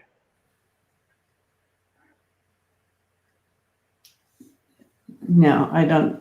I'm not getting. No, I think he took her to the house, then Yeah. used her for a few months. Yeah, he set her up there, and then. Okay. See, I'm not getting anything past her being shocked off the road, and then I feel a rape and a murder, but I can't tell if it's like sequentially, boom, boom, boom, or if. So I don't have that. I don't have any vehicles, any of the movement part after she's pulled off the trail.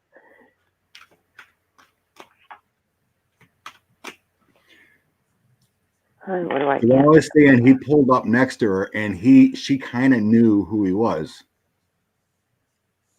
It's like, hey, and then he grabbed her. Yeah, I Kind got the of, familiarness part, and it he wasn't watched like her.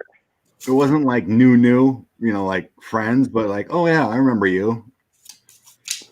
And that's why I started getting the connections between the family, like his grandma knew his mother or something like that. Because she was definitely targeted. Bye, Tony. Thanks for hanging out. Thanks, Tony. Yeah, I feel like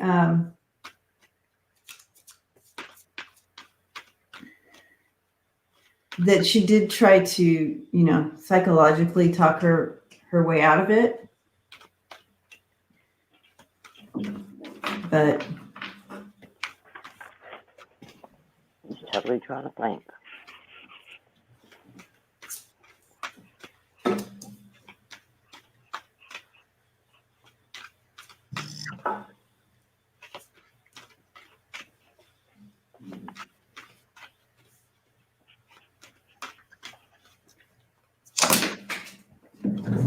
Prison choices. Yes.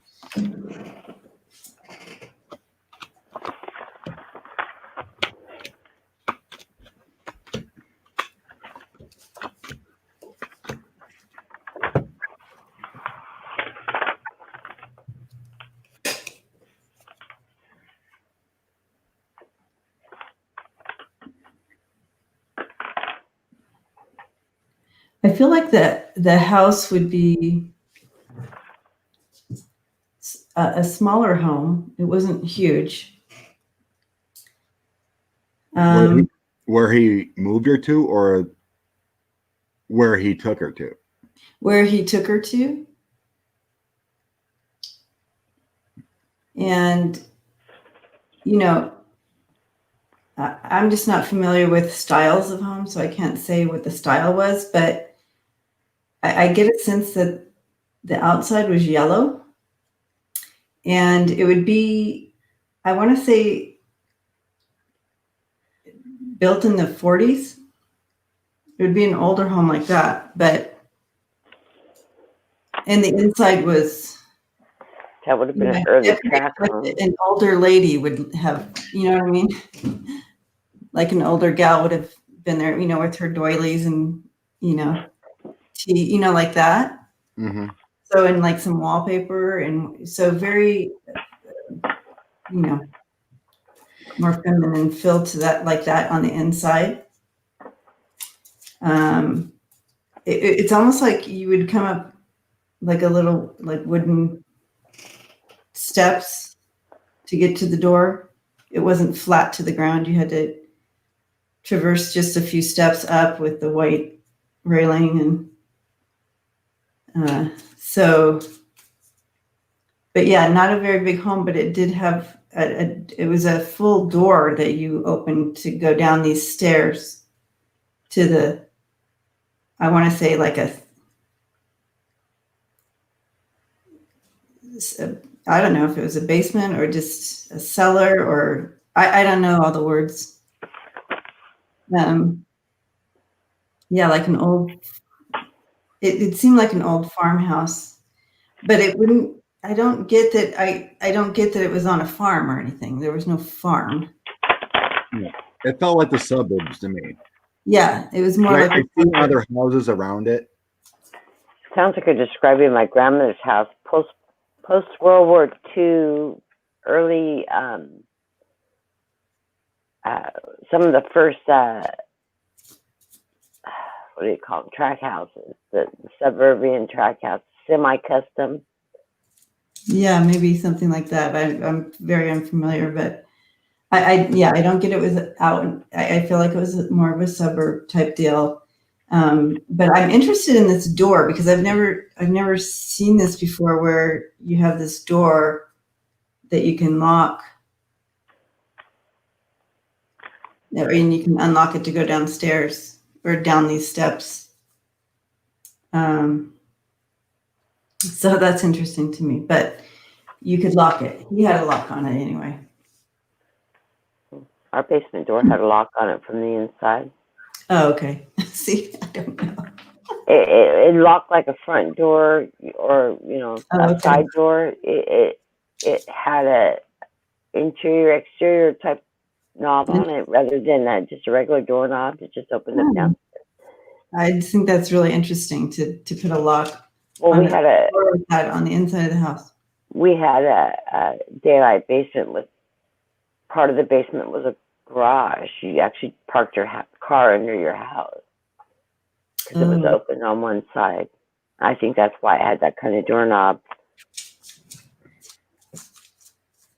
Scott, what else have you gotten on this? Because so like I said, it felt like it was his mom's house, and she passed, and he was in the process of selling it. He got money from that house, but he kept her like a few months, but then she had to go. I don't think he fed her properly. She was getting ill. So in the process, I think he bought another place, but it felt like 200 miles south. And the vision of the place I got was just like a couple room shack. There's a fence, there's shrubbery and everything grown up. Oh, okay. There might be a camper. It almost feels like that. He never got rid of that van. Like it's sitting in the back, all covered with shrubs kind of thing, But it feels like he only did it once. I don't think he's a serial type. No, not at all. I don't get that at all. I feel like this was just a single I was getting like a connection to like near the border of Mexico, from like 152 miles maybe southwest of Georgetown, and then you're looking at maybe 20 miles from the border. But it feels so like, you feel like he took her from the mom's house to this shack out there. Yeah. and then buried her there Yeah. to get, so he's far away, from the crime scene or whatever, but I just wish I could. I mean, getting a town and whatnot is so difficult, but I think it had an R name or something like that. I have to go back to my reading I did on it, but it felt like it would, someday be solved or she'd be found.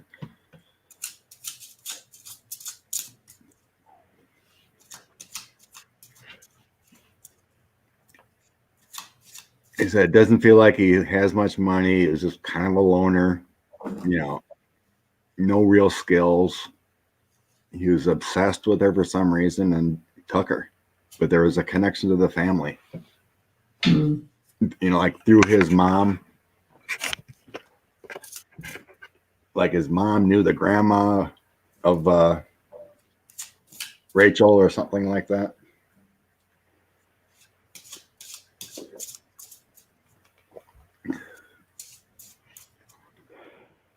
He wasn't all there, was he?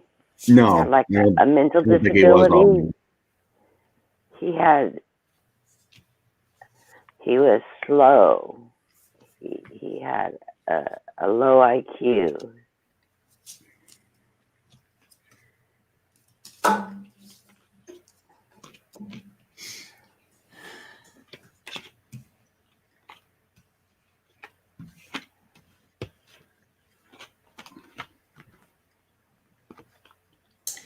Do you think he moved her more than once, Scott? Think he what? Do you think he may have moved her more than once? No, I think just that house and then the other house he moved to then. I think it was With twice. Debbie. I got a lot of twos. Yeah, so twice. I got the tower and the crossroads. So yeah, he may have moved her once. The anchor, the letter, Yes. the tower, the crossroads, the tree.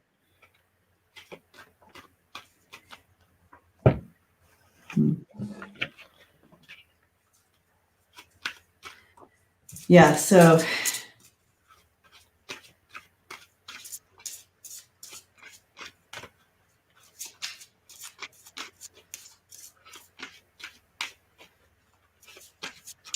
I just don't know.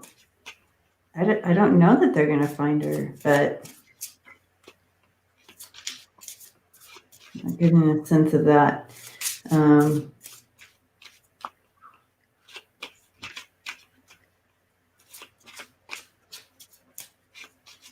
just wish it was that easy just to go like, boom, here's your name of the town, where to look, Yeah, sometimes it drops in. Here's the name of the town. See that tree there? She's buried on the foot base of that tree. And yeah, I mean, sometimes it's like that. That property, it's like you can see the wired fence around it, but there's a tree next to the house that's very distinct. Like when you go to the area, you would not miss this certain tree that's in his yard. And it's not manicured. There's like weeds everywhere, kind of thing. Of course, it's funny because I'm looking at my cards and I'm thinking, how do I read this? It's not making sense to me. And my first card is, and my second row is the anchor, the letter, property, crossroads, and then the tree. And I keep on thinking, she's buried under a tree. Yes, she is and buried. And then you started talking about that. And I'm like, I'm seeing her anchored under the tree. But not an oak tree, though. That just happens to be what's in my picture. Near the house. It was a final. And I'm thinking this crossroads house tree is, he moved her twice before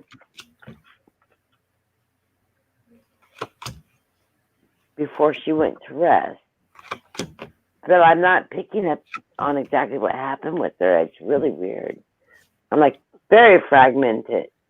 I don't know if I'm picking up of from what you've said or if, yeah.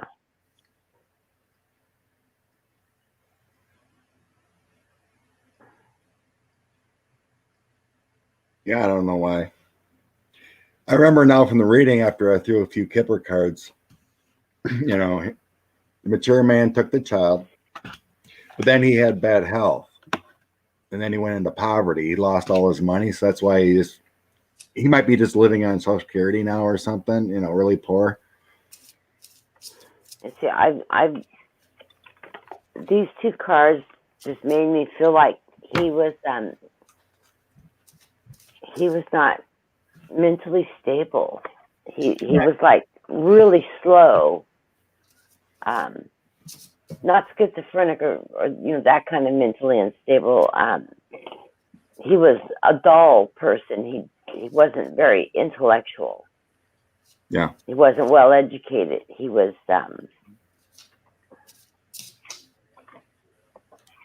slow. He worked and all that, but he wasn't, people hired him to do a job. It was almost like he was hired because they felt sorry for him and he needed work. It wasn't because he was highly skilled or anything.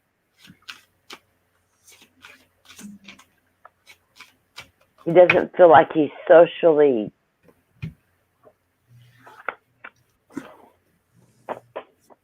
comfortable. Oh, yeah, Michelle. Well, that was nice. Oh, sweet. Yeah, I mean, it was something like that. He had a fascination for her, and it's almost like he didn't intend to take her, but way it ended up, kind of thing. And it came down to him having to kill her, actually. Yeah. Yeah. And yeah, there's a lot of he's carrying that. But that's not why I'm not pulling a tight read on it. It was like it happened versus him intending it to happen. It wasn't something he plotted out. He watched her and things like that, but I don't think there was an intention of harm. Yeah, it's like he wanted to talk to her, and then he may have touched her or something, and she's, freaked out, kind of screaming. He like, no, you don't want that. And then he had to do it, had to. Or by quieting her, he hurt her or something. Right, something like that. It wasn't because he intended to do it.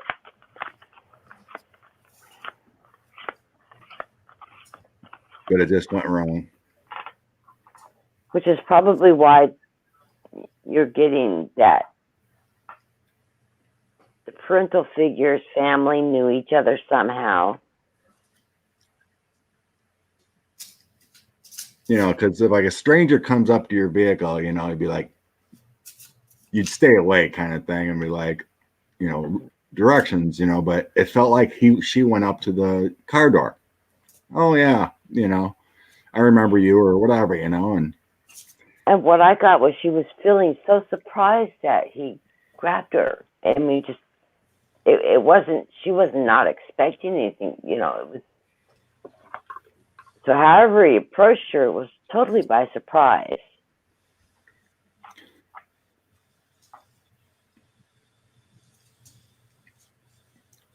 But I wasn't getting anything from then to this.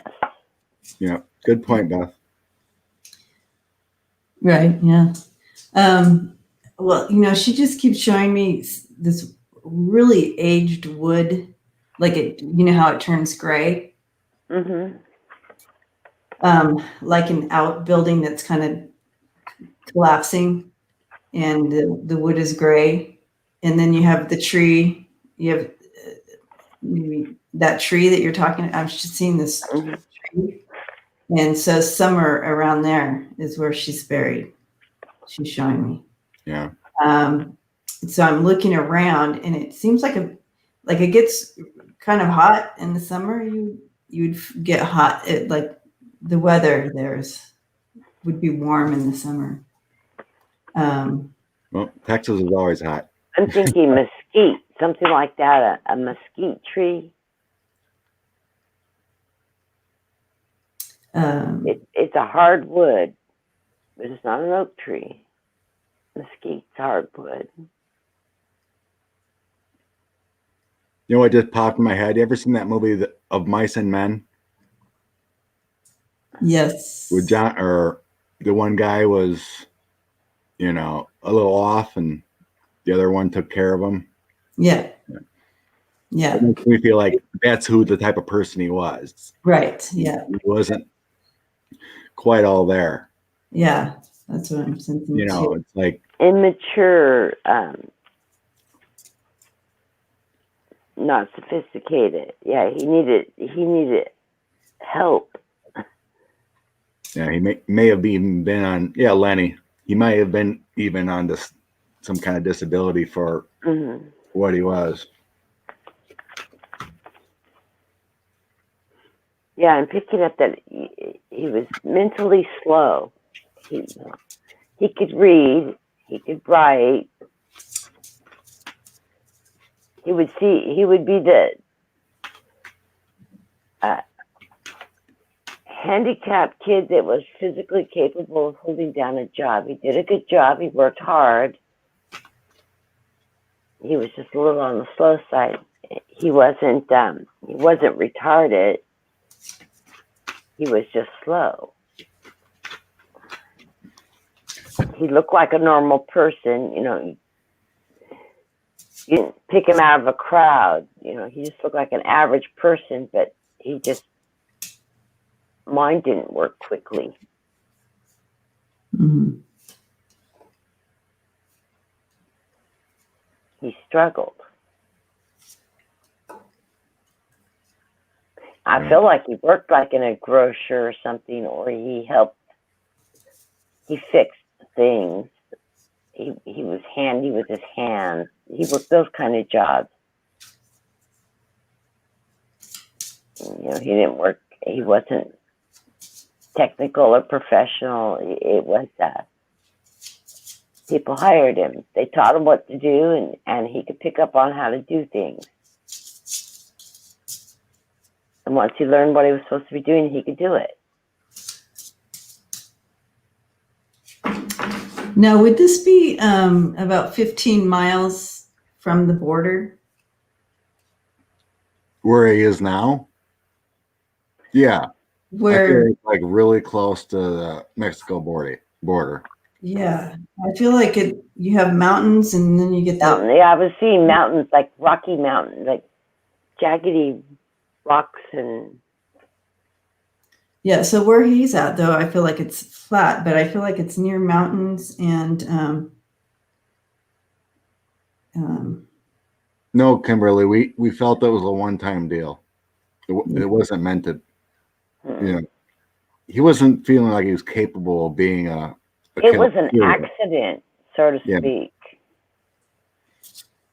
It's kind of like that movie of Mice and Men when Lenny accidentally killed the woman, kind of thing. He didn't sit around plotting out, I'm going to abduct this woman and make her mine, and he didn't think that far. He watched her because he thought she was pretty.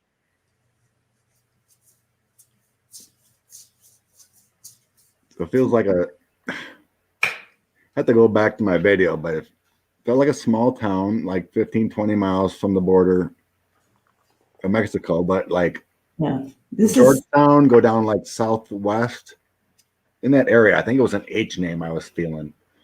You know, I said, I got the 15. I got like 15 miles from the border or whatever. 15. I kept asking her, what is 15? Like 15 miles from the border. But this is, and then I drew these cards, and you have the mountains, and then you have crossroads here and the man in there. So,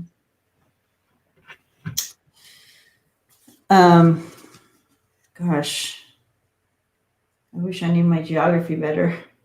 Probably help in this type of deal, wouldn't it? I know nothing about Texas other than it's near I've been to El Paso, and I don't know much about it. It's near Mexico. I know there are some, when you drive through Texas, there is some Rocky Mountain ranges that it's like deserty, high desert walks. It's not beautiful trees and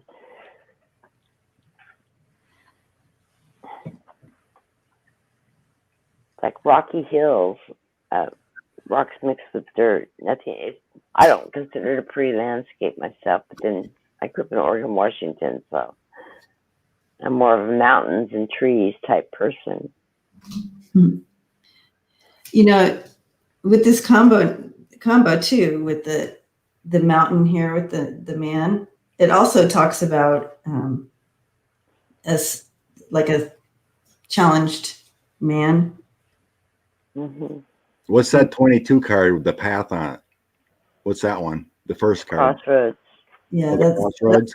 The crossroads, but that also is like right. He had to make a choice, a last minute decision, and I feel like it was kind of out of his hands, kind of like we're getting. It keeps coming up, so I don't see that he planned any of this. There was nothing planned about it. It just sort of happened. Yeah, that's my feeling too. I don't think he was capable of planning. I don't feel like he was capable of planning anything out. Yeah, Kathy. It feels near El Paso, if that's near the border of Southwest. Yeah, El Paso is like a major border crossing. It's flat. I feel like, but you can see like a mountain in the in the distance, in the background or whatever. Well, you've got your mountain range that sort of circles El Paso, and then you have the Rio Grande River that runs all along the border through there. And then there's all kinds of little towns speckled all over the place that are just like little. My mom was dying when I drove through there, so I have like bits and pieces of memory because I wasn't in a good state of mind when I went there. Christina, I think I feel like he kept it quiet. I mean, this guy was like, he was afraid. He was very afraid. He kept it quiet the whole time. He's always been alone. I've never seen him married. I don't feel he's attached to him. He's like only alone. Child, mother passed. Yeah. And he's existed.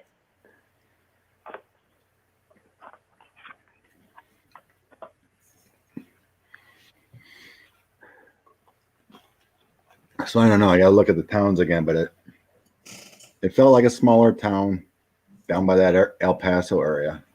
It's one of those places that nobody's ever heard of type places. About 15 miles from the border.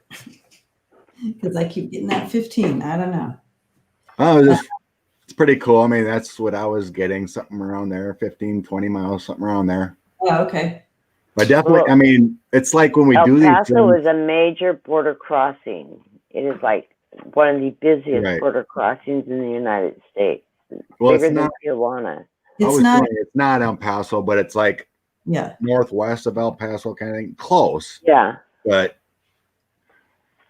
I'm not saying a border passing. I'm just saying 15 miles from the border. Yeah. Right. The border, not a border passing.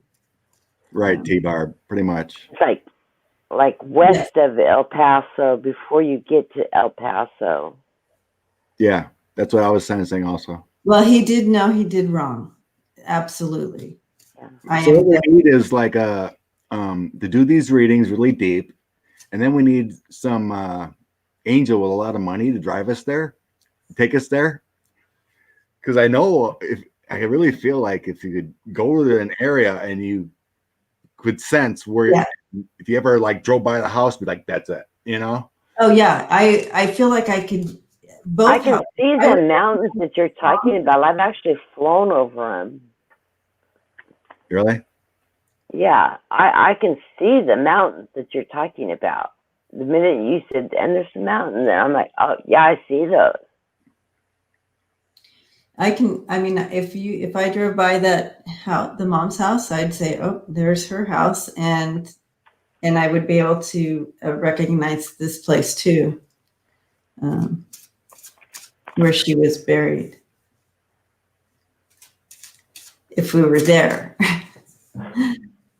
See, I'm seeing like a stuccoed, an old type of stuccoed house with single pane windows, and there's like 3 or 4 windows in the front, very flat, not even really landscaped yard. It's Correct. I'm seeing the same thing. It's just run down. very plain. Almost like old tin on top. Yeah. Not very big. No, it's like a very small 3-bedroom house or 2-bedroom. Yeah. That's what I was seeing too. And I think Debbie got it right. I think it is yellow. It's like a pale yellow, almost washed out. Oh, the mom's or the second house? The current house. The house, the stuccoed house, the 1940s house. Oh, I see. That was a different, okay. So I don't know what house you're on. Are you talking about the second house? I'm not sure I'm seeing one house or two. They both have very similar landscaping. They're like out in the middle of nowhere type. Because the mom's house is in town, and so more in town, more suburban. This one's sort of rural. Almost. If you're seeing the rural one, that might be the one that. It's a neighborhood, but it's not like. It's not. It's like a very rural town. It's a small town where the streets aren't.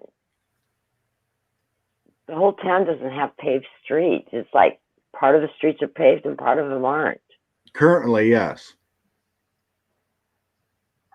Near El Paso, yeah, that's what I'm saying. It's a rural town, yeah. Right. That's not fully developed. They didn't have, they don't have every block with paved roads and good sewage, and they run on septic tanks still, or whatever.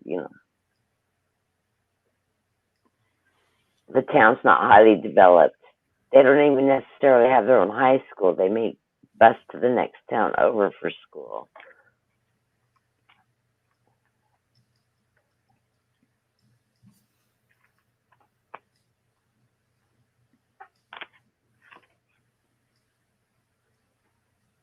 And you wonder how he ended up there, It's like there's no rhyme or reason why he ended up there. He just needed to run away. Because I think he lived with his mom's house. His mom passed away. He was looking for something because his mom took care of him. Mm-hmm. And he had this fascination with, Rachel for some reason.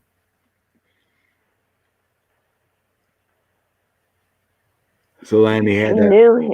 She knew him. Yeah, she knew him. So,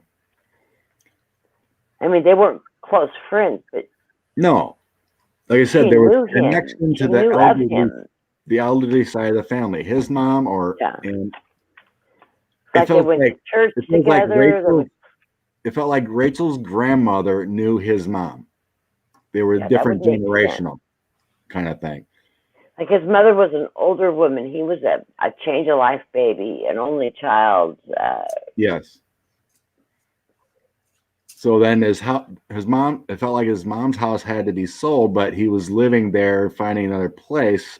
I don't have a clue why he moved that far away, but it feels like he had to, because of what he did, he needed to get away. I think he was hiding. Right. He needed to hide. Maybe he's even going to Mexico, and then he's like, no, I'm going to move here kind of thing. I don't know. Not getting why, but I was feeling like it was like 150 miles away from Georgetown. And he worked, but he also received like a Social Security benefit. He got help. Yeah. He was recognized as being handicapped. Yes. But he didn't necessarily require to be in a facility, a care facility or anything like that. He was capable of surviving on his own. He just didn't have a full deck to play with. And he worked little odd jobs, and he could fix things, and that's the kind of work people would give him work. They would help him out. Beth, it I feels think like he even attended church regularly. I think he stayed involved with church because it was like a safe haven for him. He had always gone with his mom. uh-huh. It was a connection into a society for him and for help. And of course, the church always saw that, he got work or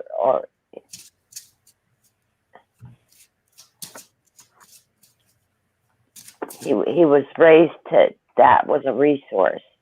That was a place you could reach out.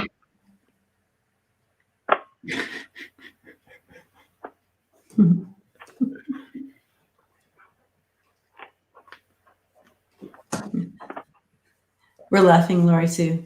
I was laughing at Lori Sue. Look at Trump. Yeah, that's what I was laughing at. Lower IQ doesn't mean special needs.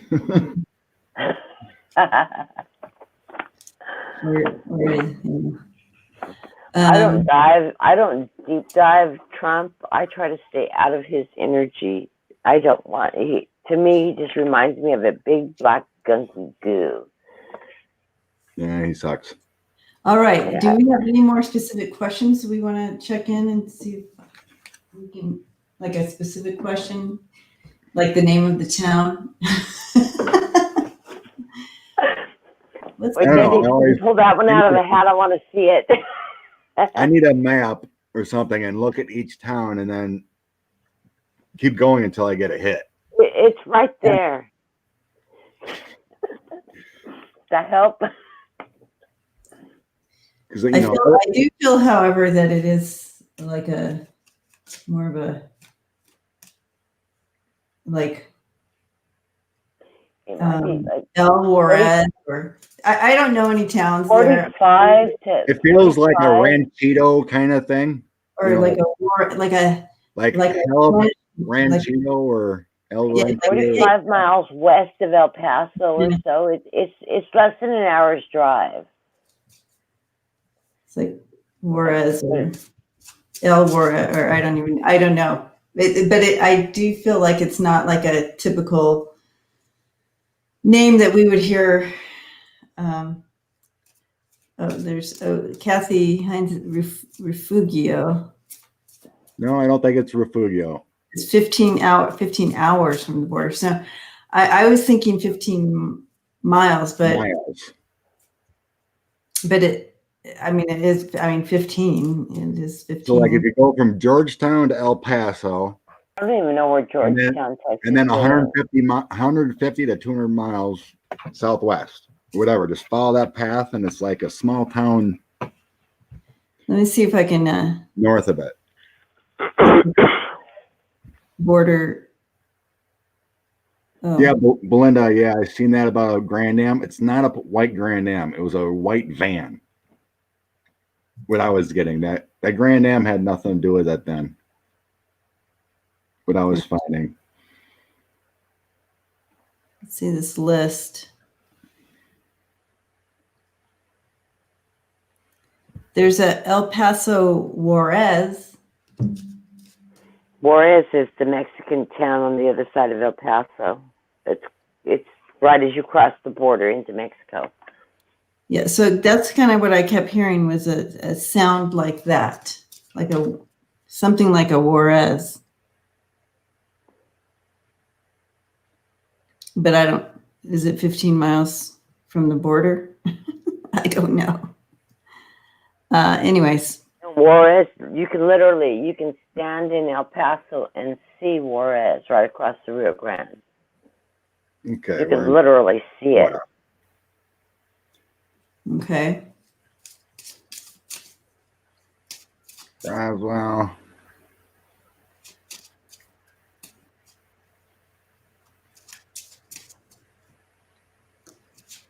Need something bigger. Bigger than Juarez? No, I mean my phone to look at map. Okay, there's El Paso. I kept hearing El Juarez. El Juarez. Maybe it's Juarez. Yeah, Juarez is the Mexico. Oh, it's in Mexico? Yes. Okay. It's like, here's El Paso. Okay. Let's see. Here's El Paso. Juarez is like right here, right? Literally. Lift The your Rio phone. Grande River runs in between this border area. The Rio Grande River runs like that, and El Paso's literally on the other side of the river. They share riverbanks. Okay. El Paso's on one side of the Rio Grande, and Juarez literally on the other side. And it's as big as El Paso from the sky, anyways. Okay. Okay, there's a state park, but I'm feeling it's north of the state park.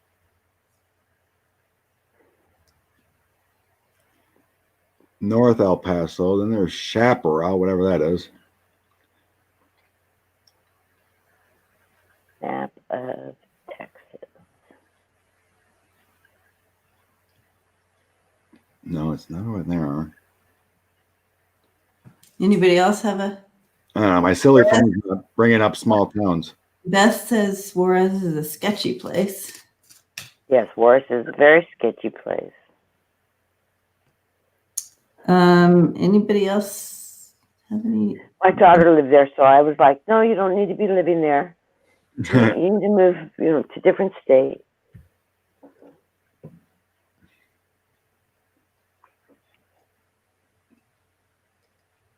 Yeah,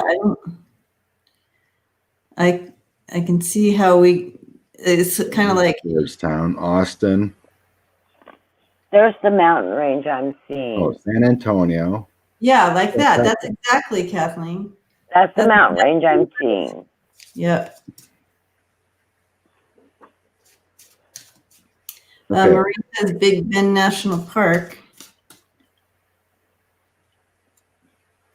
I think it's the other direction. I think Big Bend's the other direction. Okay, so you get on 35. Where the heck is El Paso? It's where that flat part of Texas is. We're gonna finish soon because we're past the 2-hour mark, so we're gonna finish up soon, anyways. T-Barb. But yeah, but I'm gonna keep thinking about this and putting it out there. Oh, El Paso's way over there. No. Yeah, it's where you would draw the line, and the lower half of Texas is in Mexico. Okay. It should be part of Mexico, not part of the United States. So what? All right, I gotta change direction here. It's actually when I was getting us closer to Laredo. So if you go where Georgetown, Texas is, and you go down 35 southwest, that'll lead you into Laredo. El Paso is like way over west from Georgetown, Texas. I was getting he went southwest to more closer to Laredo, which is on the border. Okay, and that's all in, that's all in that mountainous area too. Because you can see all the mountains and rivers and stuff going through there. Yeah, someone was saying Hidalgo. Oh, Ranchito Las Lomos feels right. Well, there's my law. There's my law. And there's your ranch part of the name that you were looking for. Ranchito Las Lomos. That's where I was feeling. The L law, the law. That's what I was getting. That's what I was feeling it was near. I remember my reading now. It was somewhere near Ranchito Las Lomos. Yeah, that kind of rings true to what. No, it's hard for me to bring those names in for me. But yeah, interesting, guys. So someday, if I win the lottery tonight, we'll take a trip down to Yes, $10 in the Powerball. Here we go. that's right. Ranchito Las what? Ranchito Las Lomos. That's where it feels like it's near.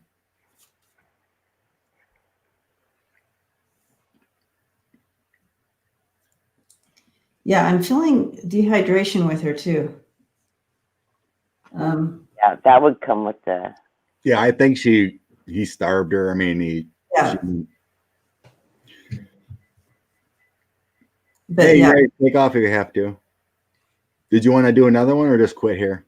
Oh, I think we're good. We're at 2 hours. So we kind of like to keep them around right around 2 hours just to keep up. But you want to do this again next week? Us today. Super. I do love researching these things, and hopefully someday we will land upon something that will help out. Any new things that come out, like Edwin Harper. Yeah, I'm going to do some more digging on that. I know you are too, Debbie. Yeah. But like I said, when I did the reading on it, this is why even you guys are getting it too. It just feels like it was so close to being solved, kind of thing. It's like I know where this place is. I know how to find her, but it's like how. Oh, her. Yeah. So, so as far as the Sunday lineup, Scott, are you going on in the morning? Yep, I always do coffee. I haven't asked anyone yet. You good? I'm in. All right. So, Christina, if you want, Scott. So Christina was just asking. So, and then I gotta see if Andrea is good. I forgot the. Oh my! I mean, you asked to come on here. I'm like, sure, and then I forgot to ask people about tomorrow. So yeah, so tomorrow morning on Scott's channel, and then at 11:11 Mountain Time on my channel. So we will see. Are you partnered up with anybody Sunday, Debbie? Pardon? Do you have anybody coming on with you Sunday? Yeah, I believe so. On Sundays, I'm trying to keep it to 2 people so we can go through quicker. Right. So every week I'll have someone different. So I'll have you on the lineup if you want to be in the lineup to come on. Shoot me in anytime you need help. Okay, thank you. And if somebody's reading with you but running late or anything, just you see me in there. Just let me know and I jump in until they get there. Awesome. Thank you so much. And thank you for today, Kathlene. This is fun. No problem. It was fun. I was frustrated when I wasn't getting anything on that one. What? Thank you, Christina. Yeah, so it's a hard topic, but I feel like it could be helpful. And so hopefully we'll continue to really expand our minds, guys, because once you step into this, it really, and your guides know that this is what you want to, this is what you're doing. And we start stepping into these. It's not unusual for us to pick up additional information over the next few days from it too, because it's just, we've opened to it. And of course, I'm with Debbie. I'm going to do a little research on this Edwin Harper. I think that's the person. It just sounds so right. Which case was that one? With John Gosch. The Johnny Gosch. Yeah, Johnny Gosch. First one, yeah, I probably have to meditate more. That one I just started getting to get names. Hits right off the hits of names. I connect in good with the kids. When I start reading with the kids, I have I can connect into their energy faster. I don't know if it's just more empathically I feel it, or. Yeah. All right, guys. blessings to you all, and we'll see you in the morning on Scott's channel at what time? 8:30 your time. 8:30 Mountain Time. So 7:30 Pacific time. yep. Yeah, I'll let you know, Kathleen, if Andrea can't. If you want to do it. Okay, yeah, I'll be up. So just put me on. Well, that'd be Yeah, my 7:30 your time. Right. Yeah, I'll be up. Yeah. Yeah, I've still got those farmer hours. That's why I made it The a little farm. later. 9:30, but then you start getting those people on Pacific time. Yep. Yep. All right. Yeah. Fun times, guys. All right, blessings, everyone. Blessings to you all, and Have fun. I look forward to Prayers and more wishes out there. on the community, on my community page, where you'll see this listed. If you guys come up with more, please comment in the comments. If you know things about what we talked about today, put it in there, and so we can bring it up next week. So Gigi says there's a obituary for Edwin Harper in Des Moines, Iowa. Oh, really? Right. That might be interesting to look at. This one, I don't remember if we thought he was still alive, but anyway. Yeah. All right. So we'll see you for all the case. He was in his 70s now, late 70s. We figured out born in the 40s. Like Yeah. 42, 43, something like 40, that. 19. No, he was 42 years old when he abducted him. He was born in 39. Something around there. Something Yeah. around 1940. Yeah. I wrote it down when she'd said it. Thanks, At least I'm Linda. writing this stuff down. So yeah, so Belinda, yeah. So this is kind of, hopefully we can put some closure to these things, and I'd like to see a picture of the man.